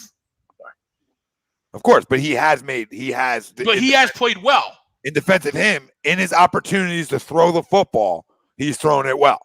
Yes. Or good enough, right? Good enough, right? In his opportunity to throw, he's thrown it good enough. What you got there? Dip it on, Sweeps. Oh, yeah. I appreciate you asking. Little mad elf taking a shot here. Oh, okay. Hey, little elf on the shelf. How are you? Little mad elf on the shelf. Little cherries and honey, and it's supposed to be like 11% here. I mean, fucking I went on the air. Sweeps after dark. Still a wily professional here. Still a wily bet here, but taking a shot. Eric, you can't say you called anything because before the season, I said that 10, 11 wins, right? So you can't say you called anything. In reality, I should be the only one allowed to say I called anything, and I wouldn't even say that the way this season's going. Jeez. Because this season, the way, we were top 5 pick after the Vegas game. So nobody can sit back here and crow about it. Nobody should be crowing about it. They did what they should have did at the beginning of the year, and it's been extremely successful for them. But they got a lot of football games still to play, guys. So let's not get ahead of ourselves here. We agree, me and Sweeps do, that we believe they're going to make the playoffs. I'm sure Wilson probably agrees the same, even though he's not here. And Greg disagrees, but and I'm glad after comments like this and fans like this, I hope they miss the playoffs. Well, it's one guy. There's more than that. It's more than that. You're the best. There's more than that. I know what you're saying. I get what you're saying. He probably liked Nick Foles too, didn't he?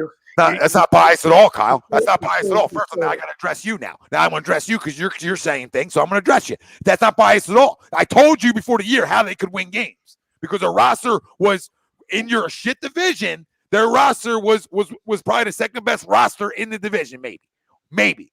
Right? Why had to depend on Hurts, but they had pieces still here that you could win football games, right? They still had some pieces.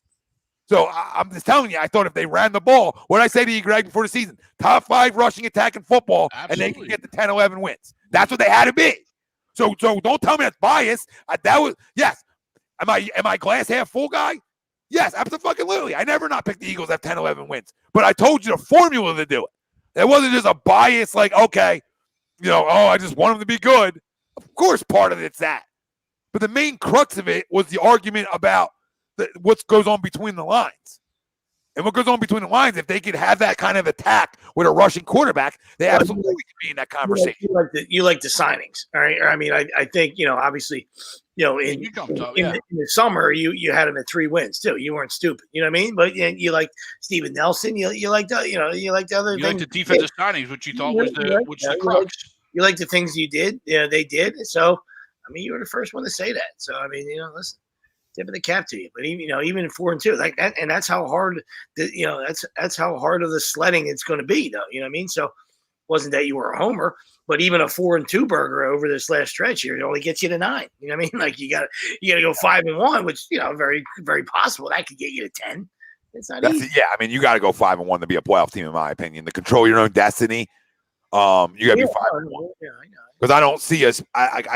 Dallas is better than us. I mean, I know the last 2 weeks people are going to say, Tom, well, look at the way they're playing. I get it. To me, they're still better than us, right? So I'm not going to go start in that game right now. That conversation when that week comes, right? With the rest of those teams that you play, we're better at that.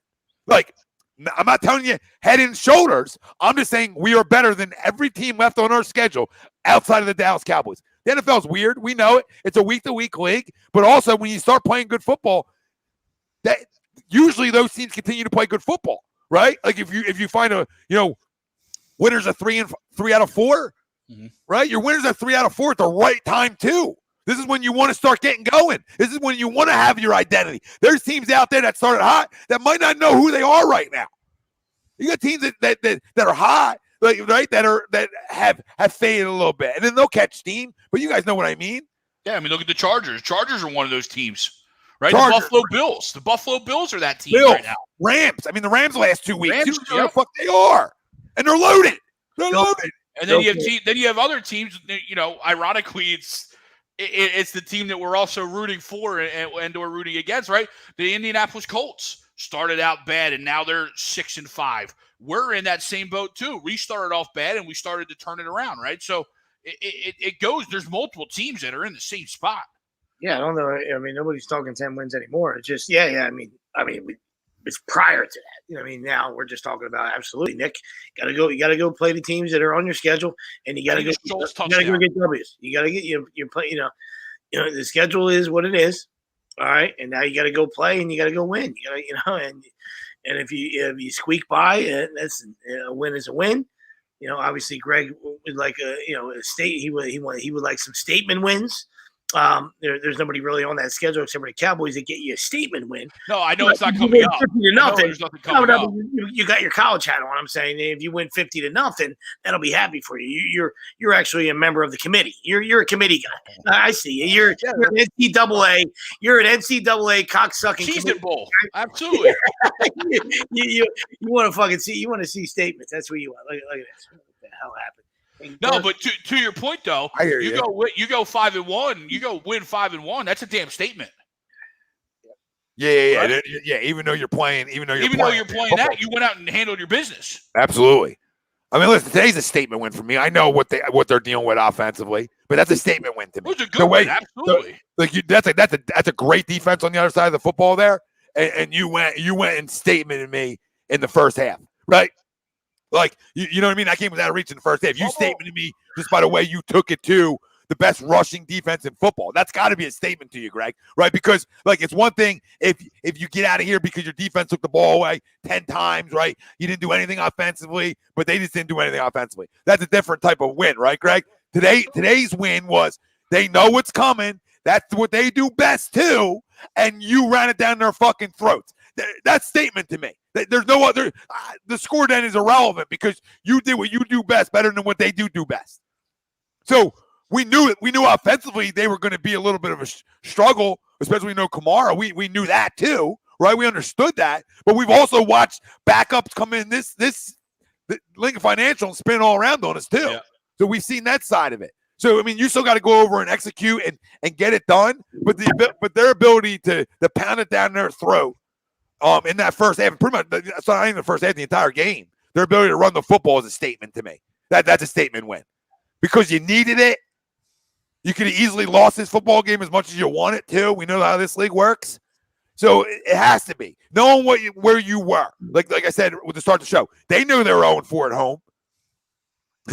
Right? They knew that they were knocking on heaven's playoff door a little bit if they won this football game. They knew what was at stake. These guys aren't idiots. No, and to answer that question, right? Not question. I mean that comment right there. Not at the pro level though. All right. I mean, obviously at the college level, you wanted Alabama, and listen, we love the kid's character. We love his fight. We love everything about him. You know what I mean? Like, and he won there, which obviously not hard to do. But he lost his job. Didn't take his ball and run immediately.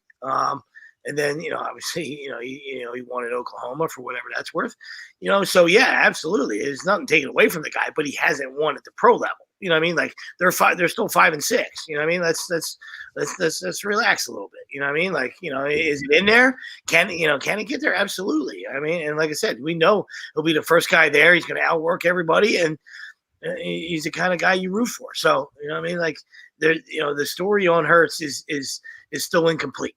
Right. And that's just the way it goes. He's young enough and doesn't have that much of a body of work. So, the good is incomplete. Like I talked about earlier, in case you're just tuning in, the good is incomplete and the bad is incomplete. There's a lot of chapter left to still be written on the good and the bad. No, listen, absolutely. And listen, and the final part of it is, what's it going to be judged off of? Well, it's going to be judged off of wins and losses. Absolutely. And that's why I go again to say what I said earlier, is that I'm giving him next year. Okay? Right? No matter how this ends up here, or I'm still giving it the extra year, because I say this because of a caveat to it too. Because next year I expect to have a better roster too. Right? So now I can really start judging you off of wins and losses more. Right? Make sense? You're now year 2 of the same offense, right, boys? You're year 2 of the same head coach. So now I can judge everything even more with a fine-tooth comb, right? And that doesn't make sense. Judge everything with a fine-tooth comb. Okay, yeah, it does. I get really in there. Oh, yeah, you're getting more. Yeah. Sometimes I say things, I'm like, does that even make sense? Hey, listen, sometimes you got to stay with it until we give you one of these. Like, what was that? There's about 15 times a show weekly that I feel like that does that even as I'm saying something, does that make any bit of sense? Okay. So I think it's wins, right? So I don't think. I mean, we talked about this. The biggest quarterback stat in the world is wins. Then what goes in combination of that is like, if you suck, right? Then we're going to stop judging your wins, obviously, right? If you're like Trent Dilfer and you're like, all right, this guy's a guy, right? But if you can sustain that, make sense? So if you sustain winning, that changes it. So you don't have to be a stat junkie to be a franchise guy. Now, other guys, the stats and the accomplishments come hand in hand, right? When you talk about some of these other guys too, like that, the stats do matter, right? But then they also win a lot of games. Yeah, at the end of the day, you got to make plays. You know what I mean? So, like you said, Trent Dilfer, that's just one example. You know what I mean? Like, of a game manager for that particular year. They got him, did enough, all right, to hoist the trophy. You know what I mean? But overall, Trent Dilfer's garbage. Nice guy, great analyst. He started, love the dude, all right? But, you're talking about playing career. You know what I mean? And obviously, like I said, it gets you there. Now, will it get you over the edge? You know what I mean? Like Jimmy G, 49ers got there a couple years ago, couldn't get it done. You know what I mean? Like, you do enough to manage the game and get you to the Super Bowl, and then do you have enough playmaking ability to finish the job? If that was, if you're a game manager, and I'm not saying Hurts is, I'm just saying if you're that guy that's, putting somebody in that box, Yeah, Bill, I've said this. I don't know if I ever disliked Jalen. I don't know if he. I still don't know, right? Like I'm not going to run from that. I still don't know if he's a franchise guy, right? Is that trending upwards? Is that trending to that? Sure. When you're winning games, yeah. I mean, Bill, like I said, that's why next year is another year he needs to have, because he's, to me, through 11 weeks, he's proved to me that he at least deserves that next year. Right. And I think that's where we're at with it right now. And that can continue to trend in different directions. Right. I hope that it's this marathon. Right. I hope we're in a marathon. Like I know Sleep talks to his players about this probably as soon as they freaking hit camp, per se. Right. Is, hey, we get better every day. Right. So we want to be playing our best baseball, at the end of the year. Right. Right. When it's, we don't want to play bad baseball early. Right. But we want to continue to get better from however we start to when we finish. Well, it's the same thing here. Right. The same thing here in a way, right? He's gotten better, per se, as this is going on. And a big part of the reason it's getting better is because they're obviously winning games. And listen, he's ran the ball extremely well. They've ran the ball extremely well. Listen, I've always liked Jalen the Kid. I'll never run from the fact that I didn't understand the pick when they made it, because we just signed the quarterback. So, no, I didn't understand it. But now I'm glad they did it. right? Like, I'm glad they had it. But you also, to your After the way point, Carson played last year, I'm glad they had it, Greg. That's all, right? No, and to everything that you're saying, they're also asking him the last 4 games, 3 games at least, to do a lot different of a job than he did the first 8 weeks. Right? He's not dropping back and passing the ball 35, 40 times. Right? His completion percentage is up, and it's the stuff we talked about prior to the year, all throughout the offseason of what can he be. I know Keezy said, what's his ceiling? What do you think his ceiling is? It all depends on what type of quarterback we're asking him to be. If we're going to continue to be this run-first option or this run-first team and do and play on the offensive side the way we're playing now, then Jalen Hurts absolutely could stay here for probably 5, 10, 15 years and be that guy because he can help contribute to that. Greg, we just want people to be honest, right? So when we evaluate, when we do those things, we ask people to be honest, right? And honestly, if you don't realize out there that the game, they've asked him to more manage it per se. Yeah. And I can't say don't win it because he's doing that with his legs too, right? Sure. So it's not like he's not helping us win games because he is, because his legs factor into that winning games. But they have slowed down the amount of, hey, we're not going to ask you to throw the ball 40 times a game. And because of that, they're putting him in better positions and allowing him, to your point, to use his strengths. His strengths are being able to do, when the play breaks down, to be able to get something else out of it, right? And that's just stuff that we all thought they were going to do. First 6 weeks, 8 weeks of the year, they didn't do that. They asked him to be a gunslinger, and he's not. So through the first 8 weeks, no, we're going to sit here and say, no, this guy stinks. You flip the switch and you become a more balanced offense, and this guy looks like a completely different quarterback because no shit, he can't throw the ball. Well, I think you're a little at a high clip. Yeah, I think you have to stop yourself when you say he can't, because he can. Yes. You know what I mean? Like I watched some good throws today where I was like, oh, that's completely. Yes. So I can't, like, you know what I mean? I'm never gonna lie with my eyes, right? He's not a 40 drop back passer. Not now. Not right this moment. Correct. We can all agree on that. Can you become that though? Yes, you can become that. But you don't need to in the NFL if you can run the ball. No, I'm saying, but like in terms of, like, again, I'm not comparing him to Russ, but Russ, again, didn't throw the ball 40 times a game, 35 times a game early on in his career. He grew into throwing the ball that clip too. Speaking of Russ, they stink, by the way. Well, they stink. They just scored a touchdown too, but yes, they do. But again, he doesn't throw. He has big plays, right? Yes. I mean, remember what kind of quarterback he is too. Yeah. He's a big play cat. He is, and his intermediate. So, some of his stuff isn't. I'm not gonna say he goes through his progressions great either. He gets moving too. But it doesn't matter how you do it, as long as you get it done and you find ways to win football games, right? And when you're called upon to make big plays, you make enough big plays. Like, this is the same offense that Carson Wentz was under last year in terms of skill position players outside of DeVonta Smith, right? I mean, think about that. So imagine if you get another guy who can make plays on the outside too, right? And not just one guy. So then you help him out even more. I mean, every time he throws DeVonta, he looks good, right? Like, you know what I mean? That's the funny thing. Like, every time he throws DeVonta Smith, he looks good.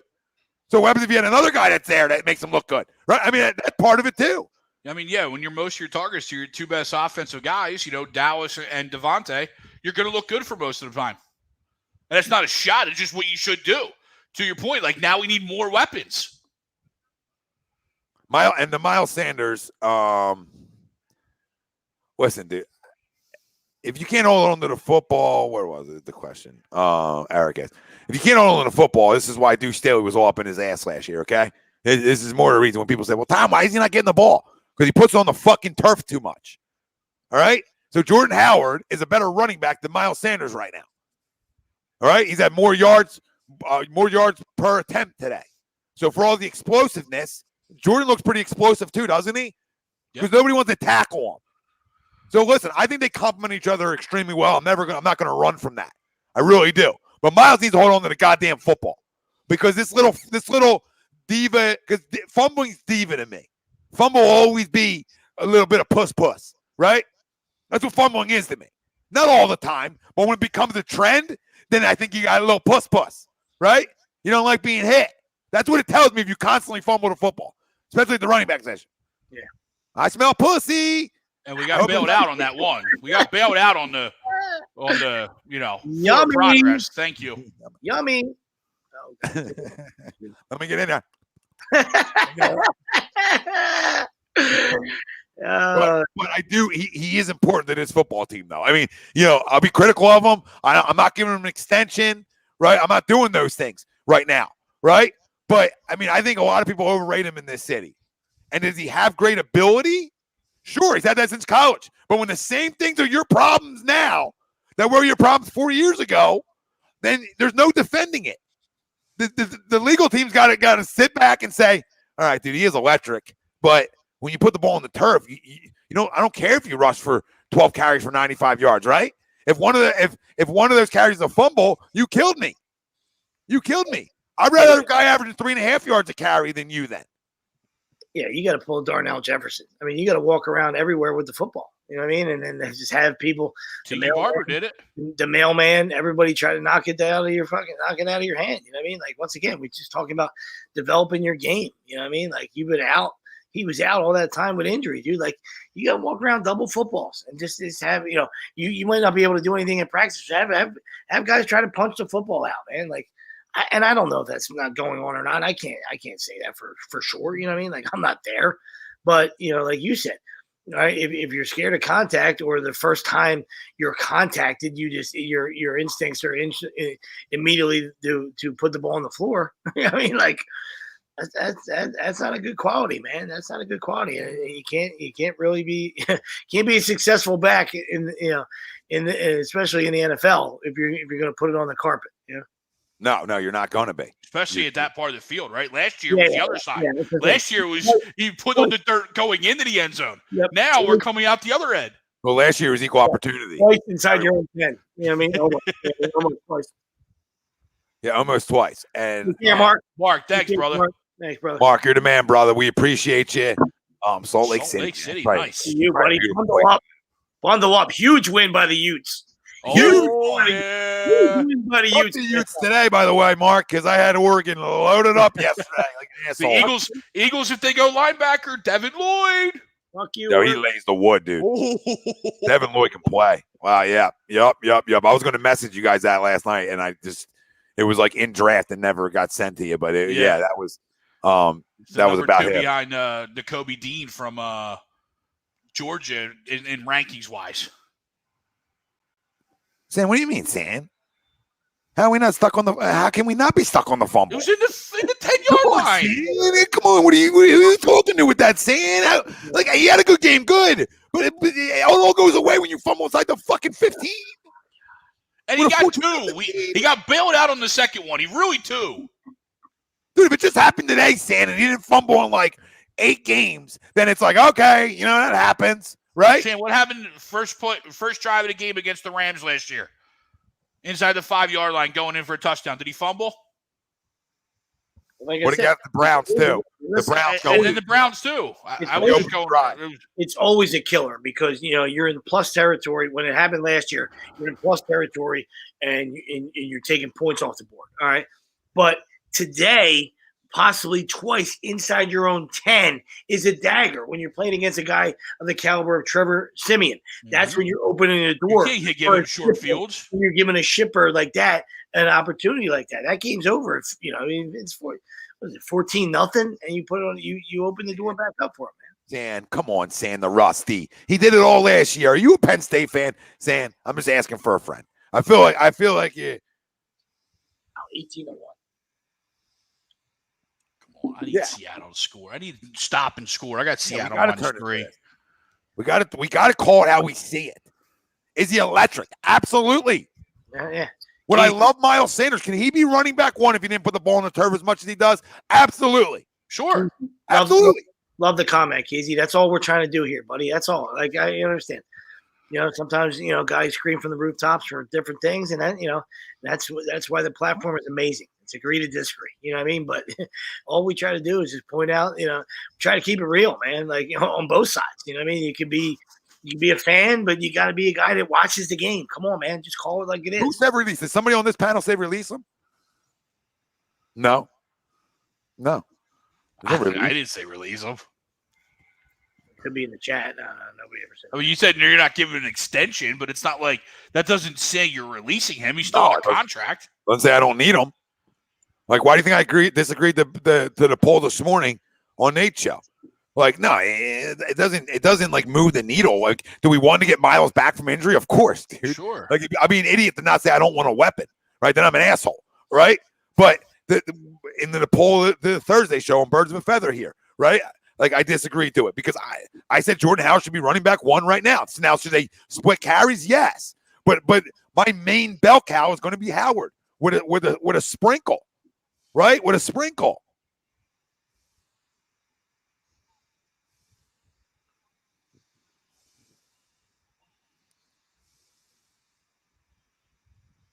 Listen, Dallas offense is a little overrated too right now. So let's call that how we see it as well. Yeah, listen, 2 weeks in a row where you.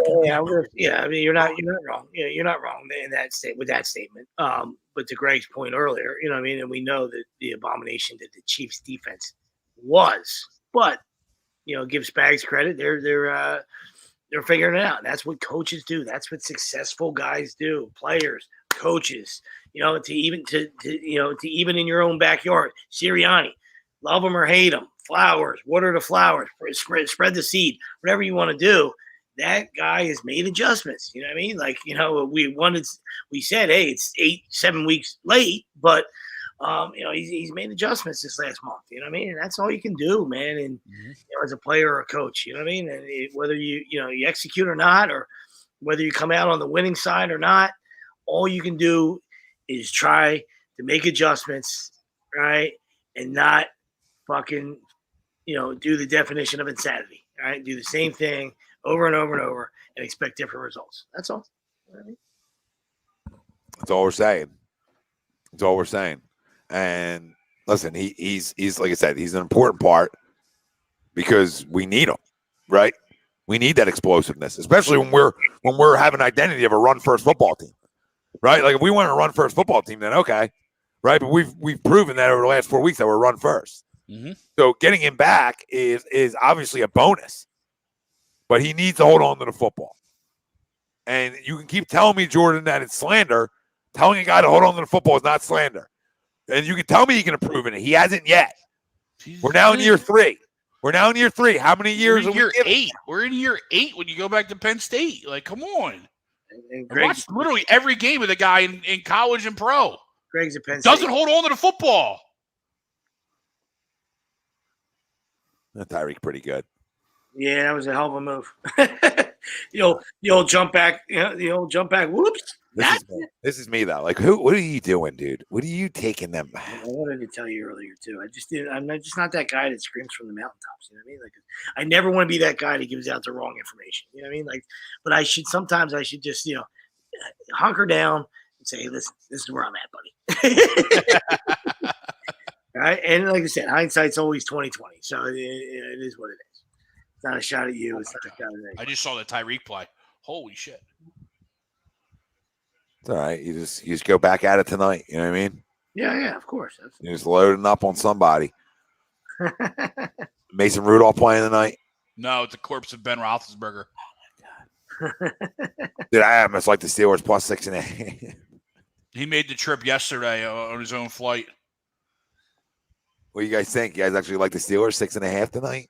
I'm on the Chargers. It's a lot of points. I feel like the Chargers, for even when change of coaches, whoever the fuck is there, they play close games. So I would probably take the 6.5 or whatever that's worth, right? I mean, but I do like the Chargers.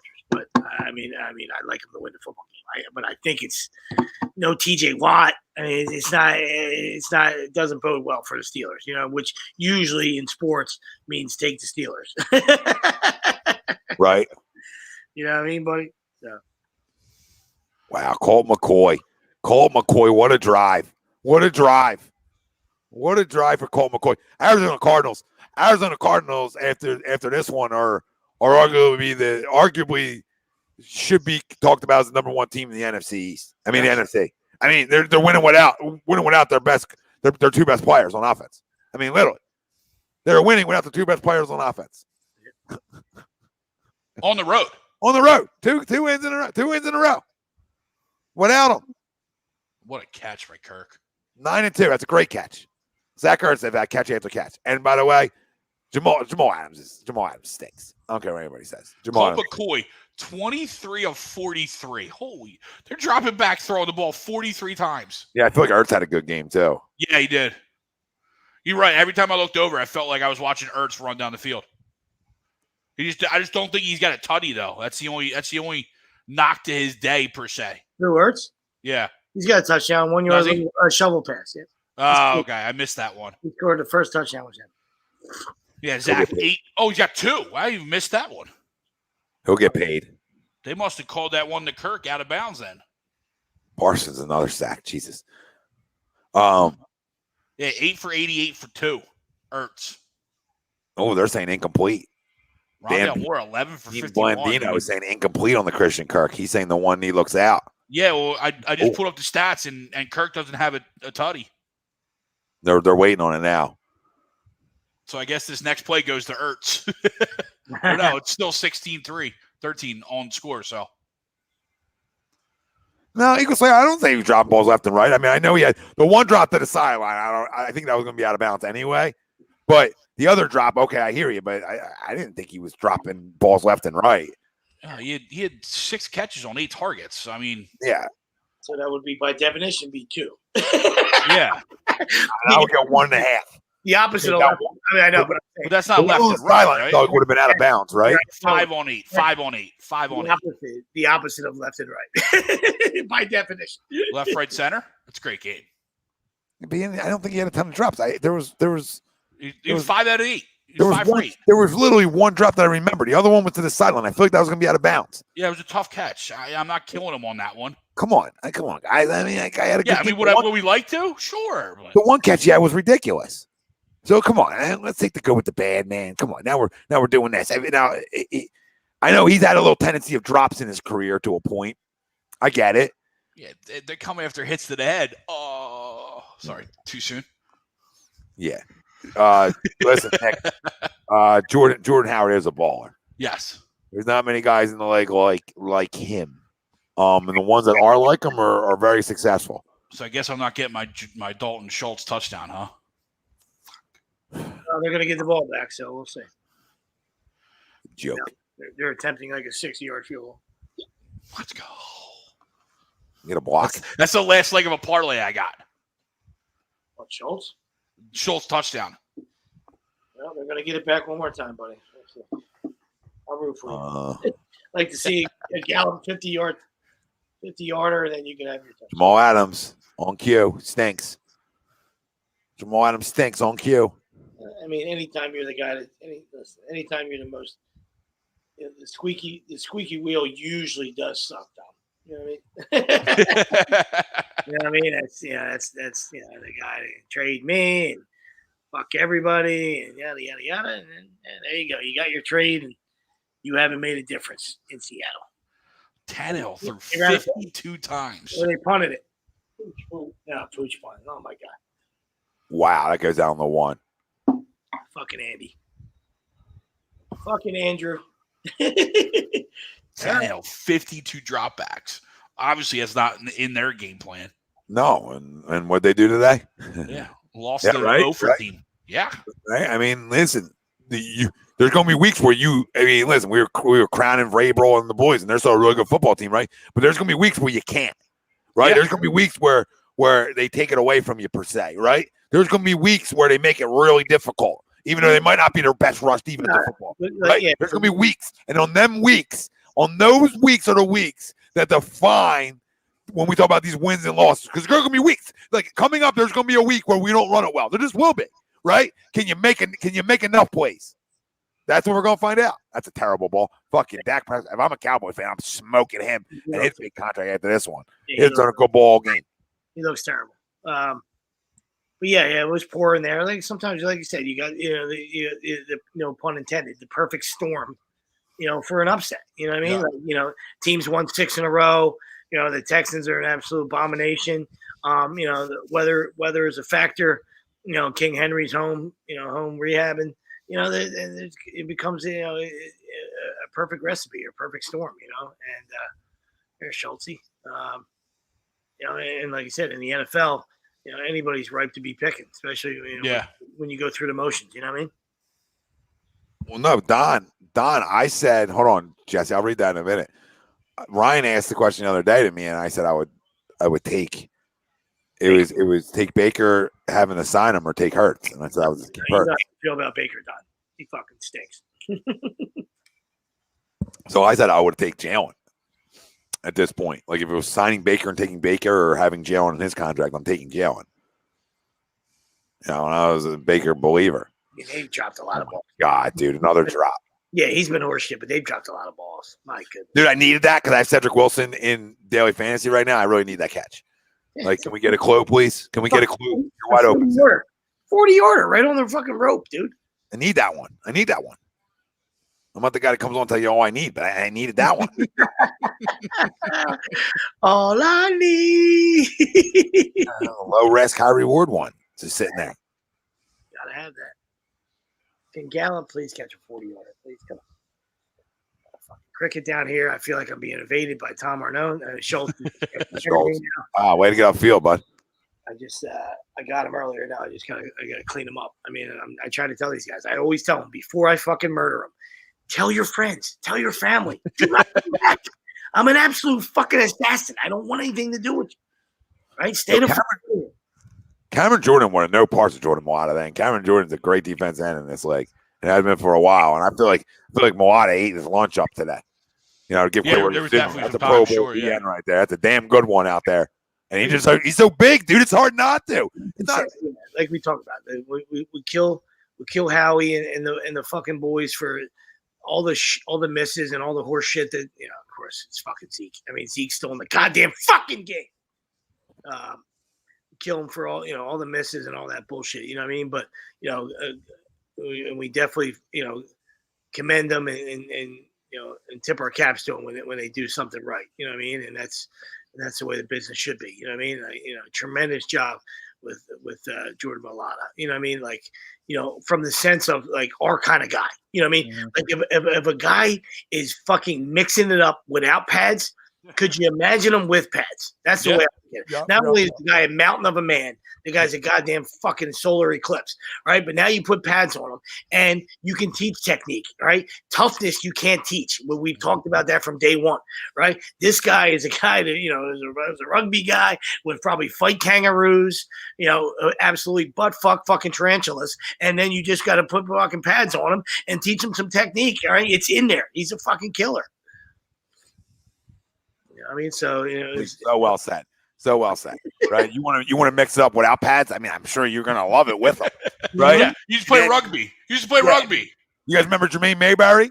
I'll never remember the Sports Illustrated right up before the season started after draft day. Can block out the sun, right? Well, I mean, Mailata blocking out the sun, the moon, and whatever else wants to fucking fly around. He's that fucking big. I mean, and he's proven against really good. Now, listen, has he got beat up sometimes in terms of pass blocking and stuff? Yeah, that's going to happen because he's still young at the position. But, I mean, think about, like Jesse was talking about Stoutland. I mean, to be able to bring him in and get taught by arguably one of the best offensive line coaches there is, right, in football, especially over the last X amount of years. So, I mean, that's a good plus to have, too. They've coached him up well. He's gotten better himself, and he's going to make that deal if this continues. He's going to make that deal a steal, right, when you talk about a left tackle. Right, that deal will be a typical Howie steal, which then allows you to do what then? That allows you to sign another player that brings you impact. This is what we're talking about tonight. We're talking about, this is why I'll yell from the rooftops, right? Jalen Hurts, he's got to have another year, right? Even if the season doesn't end the way we want it to end in the situation we're in right now, right? He's got to have another year because there's so many other spots that you can fill up on this roster. They're really put together a really good one, right? Yeah. A really good one. Ryan says, imagine having Mailata on the O-line and Jordan Davis on the D-line. Listen, you ever beat a team getting off the bus, right? That's at the pro level now. Never happened in the pro level in the history of sports. That would start to happen at the pro level. Well, guys would walk into the stadium and go, fucking 6'4" guys would go, holy fuck, we got to do this today. Right? We got to go through this today. And first time in history at the pro level, you beat a team getting off the bus. Yep. Favorite candy. Wow. I mean, we used to do that. I feel like we used to do that on this show sometimes. Oh, yeah, I remember Bieber talking. I saw this photo on Twitter, right? Are you going to get a Butterfinger sweeps? I gotta plug in the laptop here. Sorry. They saw this. They're like, the guy on the far end is a normal sized human being. Yes. The guy in the middle is 6'3", 295. The guy all the way on the other end is Jordan Davis. Yes, I saw that. Yeah, that's impressive. Sorry, you understood the guy in the middle. I think the other guy in the middle is like 6'4", by the way. Or 6'3". Yes. The guy in the middle is 6'3", 315. Yeah. You undersized him. You undersized him. What, 6'2"? 6'2", 6'3". I read like 315. Like, that's a monster of a man. 6'3", 315. Jordan Davis makes him look like he can fucking, what do you want for Christmas? Comes in on Santa's lap. 340. You know what I mean? What do you want for Christmas? Sit on Santa's lap. Yeah, daddy's home. Hey, remember when Chip Kelly said big guys beat up on small guys? It ain't a fucking lie. It ain't a lie. Yeah. Now, you get your big ones that can't play. I get you. Yeah. But the big ones that show they can play, they can play. Especially, George got the best defense in the country. The country. And the reason is because of him. He's a big part of that anchor on why they're the best defense in the country. And I got 5 stars all over, but he's a big reason why you can't move their offensive line. Their defensive line. Nick, I probably have to go Reese's. Get upfield, Michael. Yeah, I'm a Reese's guy too, Greg. And you can go Cups, PCs. That's why I go Reese's, because you can kind of like, I like Starburst. I like Skittles. I'm fat. I like candy. Yeah, big peanut butter cup guy. Yeah. Snickers are also delicious. Yeah, I'm mad at them. Push it away. I wouldn't push Snickers. Fucking Christ. I wouldn't push Snickers out of bed. Jesus. Dad?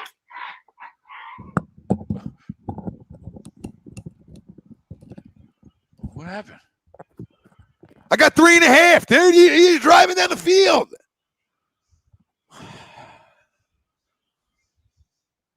Come on. I'm behind, so. I'm over here betting the Cowboys. What am I doing? Oh, okay. I see it now. Against everything. Was that Pop Stell laughing in the background sweeps? Yeah, he's fucking moron. Savage. Well, Tommy's throwing headsets, and you hear Pop Dell in the background going, Oh. I guess I'm not getting my Schultz touchdown. It doesn't look like it, Greg. I was trying to help you out. I needed it, Tommy. 7 points out of Pat. I mean, you call yourself a professional. Fucking 7 points. I mean, obviously, at the end of the day, you won the game, so you could give 2 fucks about my fantasy. 7 points. You fucking disgraziano. What a fucking disgrace. And then, again, I've been in the position all year. You're not starting Jalen Hurts over Pat Mahomes, right? Because who does that? But then Jalen goes and does what he does today. But yeah, for you, I mean, you probably should. No, I mean, I won't say you probably should, but at least, you never know what you're going to get. At least you're going to get some legs, you know what I mean? Yeah. My backup to Pat is Wentz. So, I mean, I can't fucking do that in good conscience. And Wentz, he got like 12 or 13. So 12 to 13 against 7 would have fucking did me good. Right? I lost not playing Mooney. You know what I mean? You don't fucking play fucking. Who'd you swap in for Mooney? Yeah, I took fucking Gallup. I fucking swapped. Oh, okay. Because Cooper was out. And I thought maybe if they double Lamb, Gallup might have a good day. And CD left with a concussion, and Gallup still went 4 for 28. Oh, no. Yeah. He just caught one at the end. I'm sorry. Probably 5 for 40. He just had a nice gainer right there at the end. But to Tom's point, I mean, they're giving you the fucking back door. They're giving it to you. Come on, man. Ball's tipped at the line. Disgusting. Look at this. I mean, 7 points. One. Cliffy Poo is all excited on the Cardinals sidelines, as he should be. Deontay. I'll do my daily fantasy since I went heavy Pittsburgh. In my lineups, I'm going to go heavy Chargers. Sort of. I've been going like the same way, and it hasn't been panning out for me. So now I'm going to go the opposite way. 2 opposites. And sometimes, depending on the type of game, I don't really anticipate a huge scoring game, but 2 opposites could both pay out. I mean, I'm glad. I'm glad. back because I need Deontay Johnson for my body, and if Ben loves him, so need him for my body, boys. Deontay against Evans and Najee Harris, and I'm up 25. Come on, one time, just gotta score. Come on, Johnson, need you to score. Don, I don't think they're regretting it right now. You know what I mean? They're playing good football. No. We talked about their defense over the last 4 weeks on how good of football they're playing. So Yeah, I hear you, Don. Draft well, it doesn't matter. Yeah, I hear you, Don. And like I said, Draft well, it doesn't we matter. make fun of them. Me and Greg drafted them, so I mean that's on us. But the rest of the league is not going to. The rest of the league has decided that they're going to take away the home run ball. All right. So once again, when you're well coached, like Andrew, all right, then you make adjustments, right? And that's why you're not going to see the numbers. So for us, fantasy wise, we're taking it into Keister, right? But they're 7-4. They're starting to win games now because the screen game is prevalent, right? They're running the football a little bit enough anyway, and they're hitting some intermediate passes. You know what I mean? The home run is gone. The home run is gone. Everybody's decided to take away the home run. So it is what it is, buddy. And if that defense and Spags has got that defense playing well, I mean, to Tom's point, you know what I mean, is, will the World Dallas Cowboys stand up? And maybe they have the last couple of weeks because the Broncos embarrassed them. And then you come into here where, I can't say that the Chiefs are leaking oil because, like, Greg alluded to earlier, that their defense has been great. Not great, excuse me. Their defense has been better the last couple of weeks. Right? And today, that's another statement win.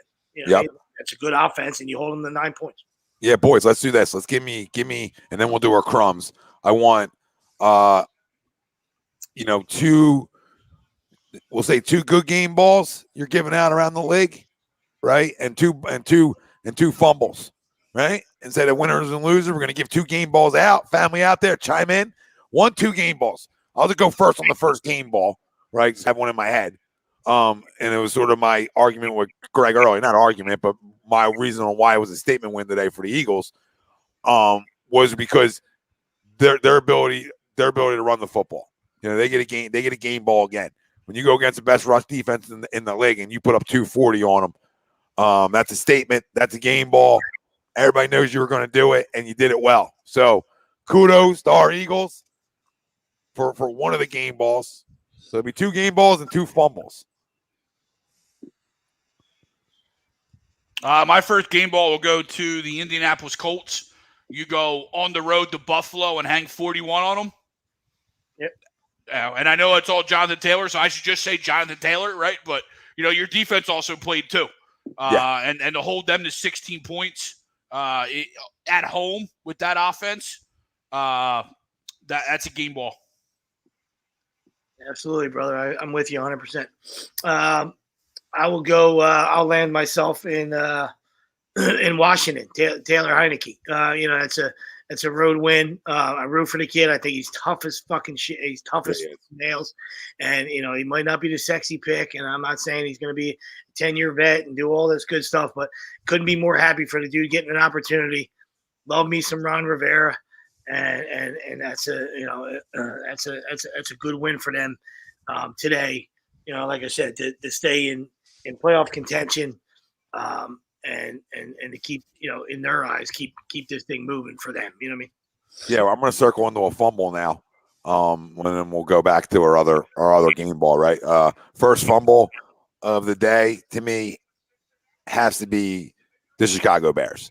And I give them a fumble because you're talking about, you get no Lamar, the start, right before the kickoff there, no Lamar, and you still can't win a football game at home. It's just Matt Nagy gets another fumble in his list of fumbles. I do not know how he'll have a job at the end of this year. If he does, he's got so many pictures. And to your point, they took the lead with 1:27 left with Tyler Huntley on the other side. Not Lamar. Tyler Huntley beat you. Yep. Granted, they scored 16 points, but they beat you. So he gets a fumble. I like it. I'll stay in the same game. I'll stay in the same game as Bill as Greg went as a game ball, as a fumble. The Bills. Yep. You just got absolutely fucking doored at home. All right. And you're supposed to be the heir apparent, the AFC, especially if the Chiefs were leaking oil. And I know the Titans are, we love the Titans, and the Titans are, they are who they are, but they lost Derrick Henry. All right, the path is wide open for you to get there, and you're going to come at home and just be really a non-factor. You know what I mean? Like the just to get to 15 was, Allen shouldn't have been in the game. It was 38-7, and they, put together a drive, a meaningless drive, at the end there just to get to 15. So really, you put up, 15 points against, you didn't play the 85 Bears. You're at home there. Josh Allen looks sort of it looks a little out of sorts the last couple of weeks. And, and we'll see, like you said, the AFC is wide open. You know what I mean? They're going in one direction. The Chiefs are starting to go in the other direction. The Titans will be fine. This was a typical NFL game. Yeah. What I mean? I didn't want to put anything on them. I'm not worried about the Titans. No, I wasn't going to give them a fumble. I completely agree with you about the Bills. Ever since they beat their big bad wolf, they haven't played the same, right? They went to Kansas City. They beat Kansas City in Kansas City, right? And it's like they won the Super Bowl that day. Yeah. Haven't played good enough. So go ahead, Greg. You got your other fumble? Yeah, so my fumble is going to be the Carolina Panthers and Cam Newton, Mr. I'm back. Cam didn't necessarily play bad, but you lost at home to the Washington football team. If Cam's supposed to make this huge impression, this huge response in Sam Darnold's absence, you can't lose to the Washington football team at home. So mine's the Carolina Panthers. All right, my other game ball to me goes to the Arizona Cardinals. Right, you win again. You got Colt McCoy. You go into Seattle, always a tough place to win. I get they're 3-6 at the time, now 3-7. But always tough place to play. Russ is back. He's been back. This is his second week back now. And you're able to go in there and hold them to 13. So not only has your defense been tremendous through this, you're able to get enough done offensively, and part of that game ball goes to Colt McCoy, right? I mean, guy just sits around clipboard for a long time, gets an opportunity, and this is what good teams do, right? When you look around the league, this is what good teams do. They guys pick up each other. Hook 'em horns. I mean, they're 9-2. I mean, they're the class of the NFC right now, because I would assume they're going to get better when Kyler and DeAndre Hopkins come back. Mm-hmm.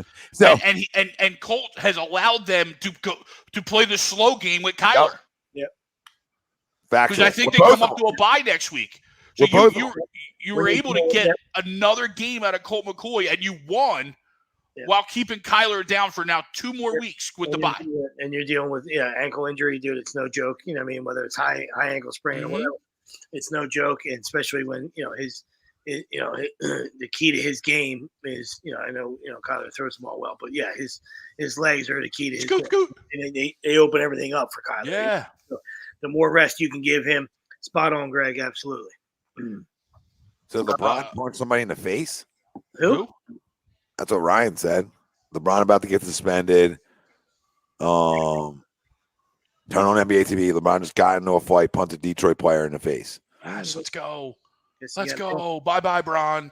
Guess he got mad at Wisconsin. Me, I'm going to stay with.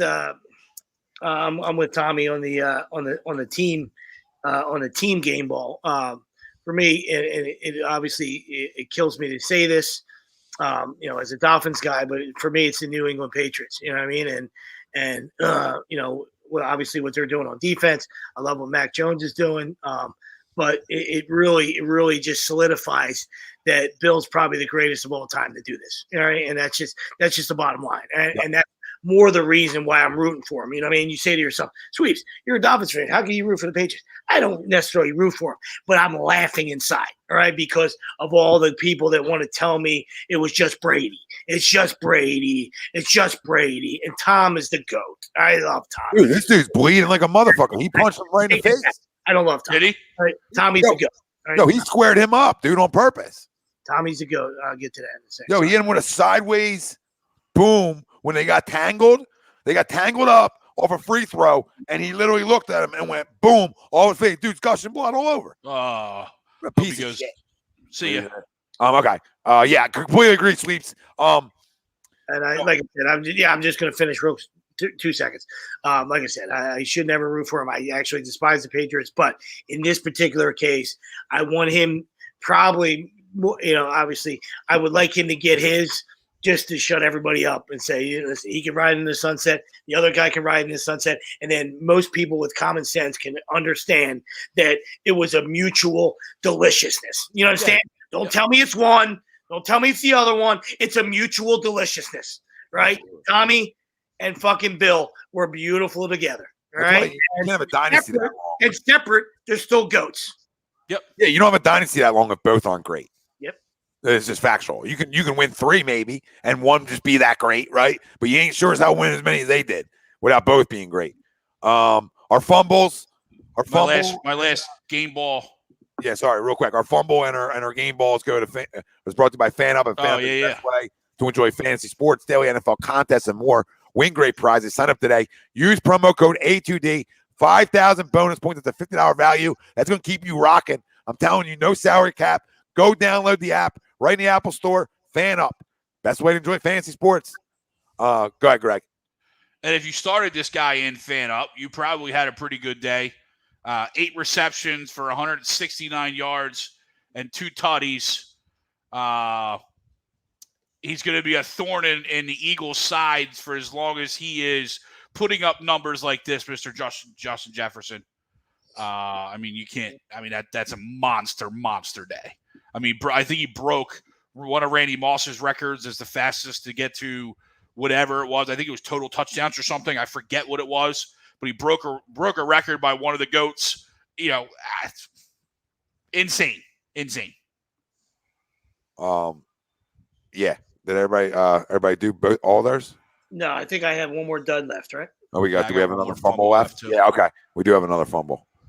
My bad. Let me pull back up my list here on my other fumble. Yeah.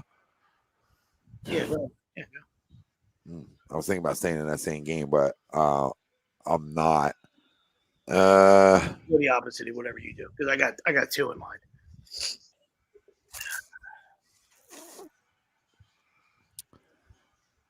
I think it's got to. I'm not going to go same game, so I'll go different then. I'll go different. It's the Cowboys right now. Especially when you have the offensive firepower you do. I know. Now listen, I know who you're missing today. I know taking number 1 wide receivers out are an issue, right? Well, he started the game. You know what I mean? So. But your quarterback again. When we judge a quarterback, he's talking Cooper. I think he's talking Cooper.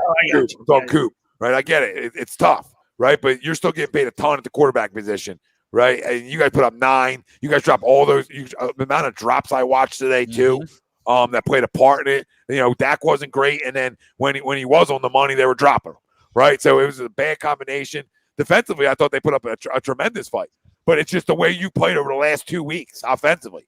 I've been abysmal. You've been abysmal offensively, and you haven't played. I get it. The Chiefs have played better defense, right? Denver's a good defense, but again, like we like to say here, you didn't play the 85 Bears, right? You didn't play the 85 Bears. Like that performance today is horrendous. I'm a Cowboys fan. I'm not telling you I'm that worried, but I'm a little bit. And if you're not, I question you. I'm sure Dallas Radio has to be worried over the last 2 weeks offensively with the amount of money they have on that side of the football. So that's my fumble. That's my other fumble.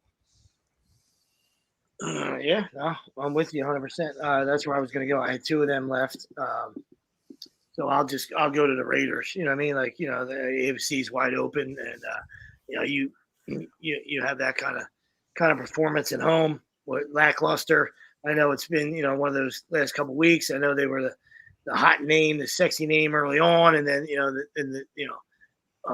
then the floor fell off. With Gruden and all that other shit, and obviously Ruggs and Arnott and all that stuff, and it's just it's typical Raiders, and it's just really par for the course. All right, but at home, you let the Bengals who were leaking oil the last couple weeks, you let them come in here and just absolutely punch you in the mouth.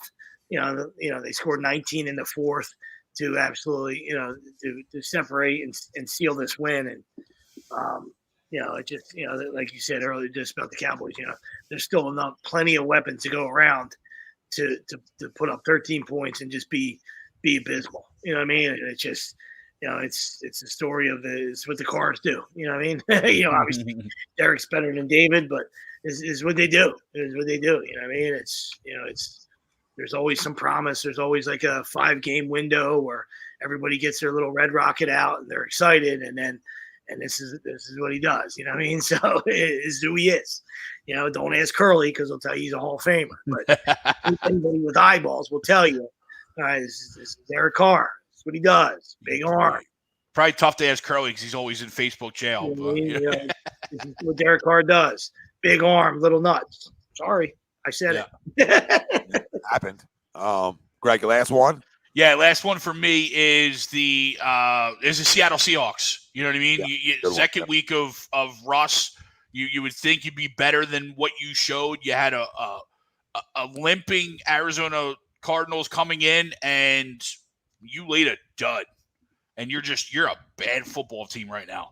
You couldn't do anything. And Cardinals are a good team, but you had them on the road with their backup quarterback missing their top 2 players. Got to come away with that one. Absolutely. Especially since I bet them. Yeah, sweet. Did you give 2?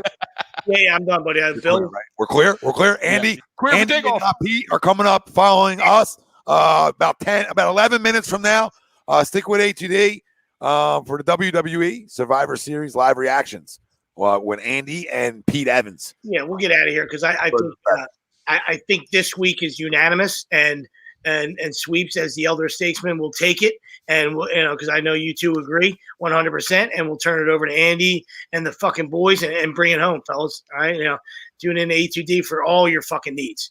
Right, the Crumb of the week, right, is fucking Zach Stacy. You fucking pussy, you fucking scumbag, motherfucker. You should bury you underneath the fucking jail. Right in front of your kid. Not only are you fucking abusing a fucking woman, which you're the coward of all cowards, right in front of your 5-month-old kid. You fucking pussy. You're a fucking coward. They should throw away the key. And I hope that you probably won't because you're already out on bail. And it's a fucking disgrace. And she better press charges, and they better keep an eye on them because God forbid something's going to happen to her. All right, and I hope not, and I want to be wrong.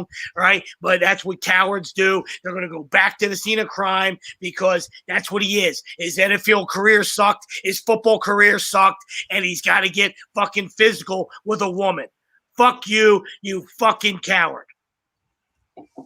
Couldn't agree more.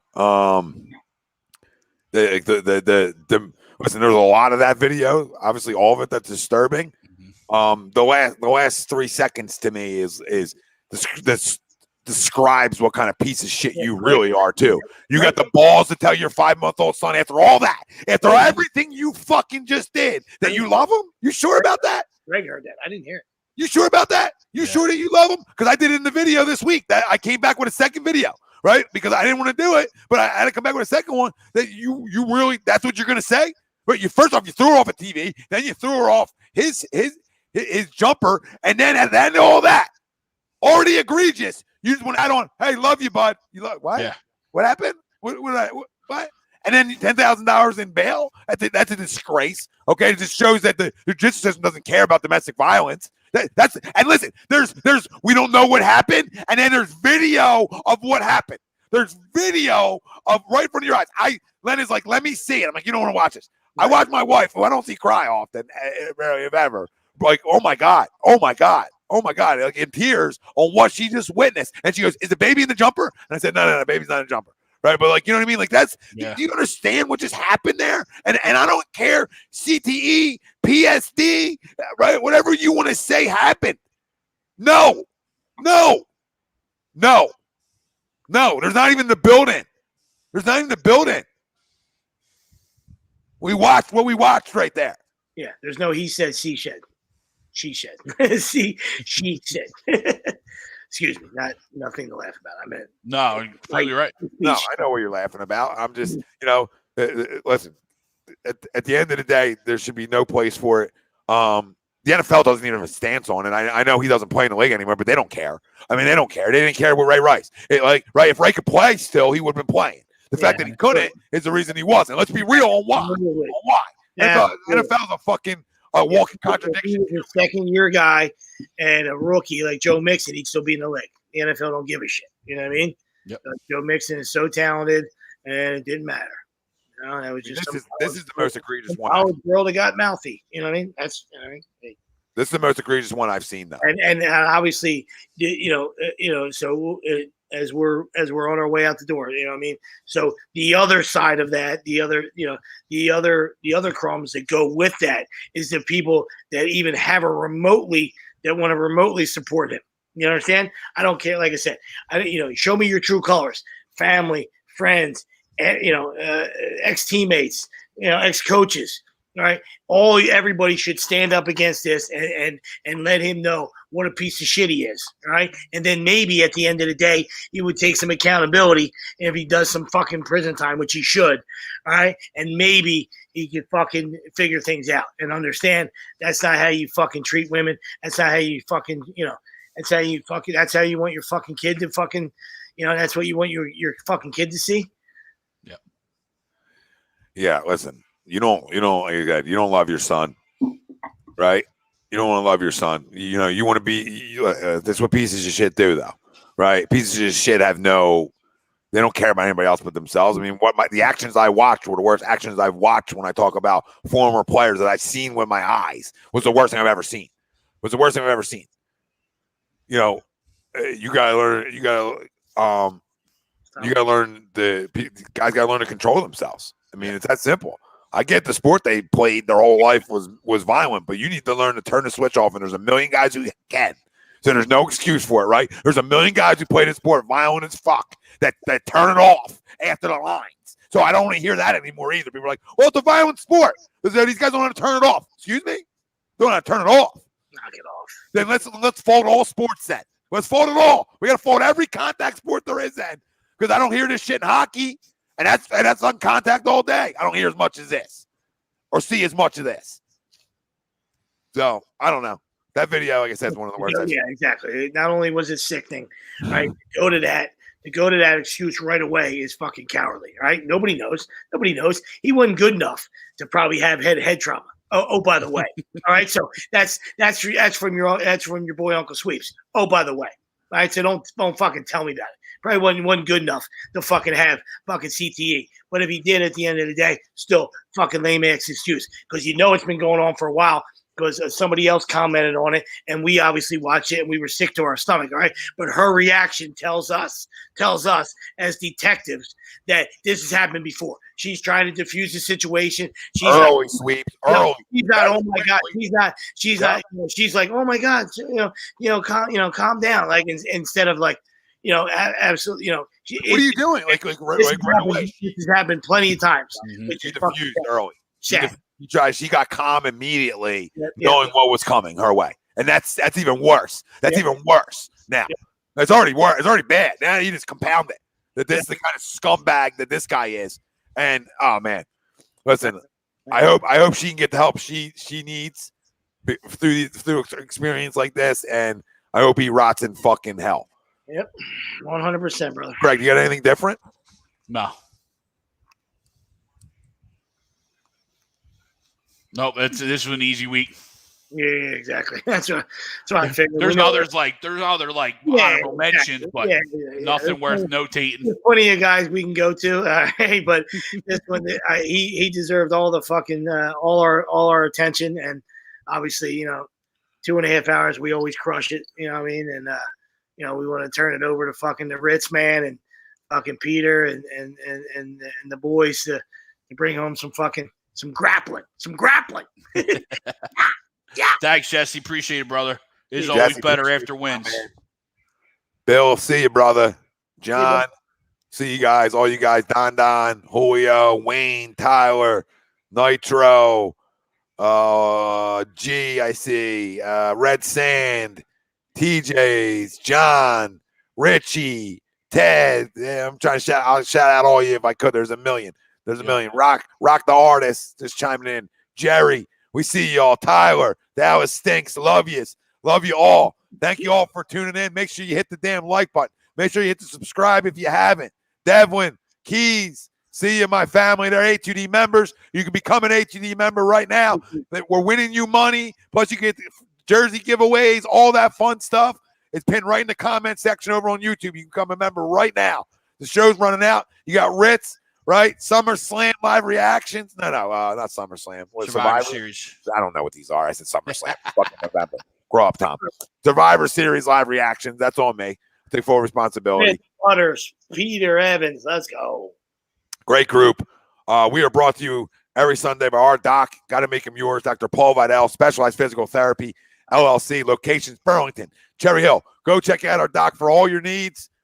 And Manscaped, get 20% off and free shipping with the code A2D at manscaped.com. Unlock your confidence. Always use the right tools for the job with Manscaped. Talked about Fan Up and its daily NFL contests, which are the best way to enjoy fantasy sports. Daily NFL contests and more. Win great prizes time today. Use promo code A2D. 5,000 bonus points. That's a $50 value. FanUp.app. Right on the Apple Store, family. Go download the app.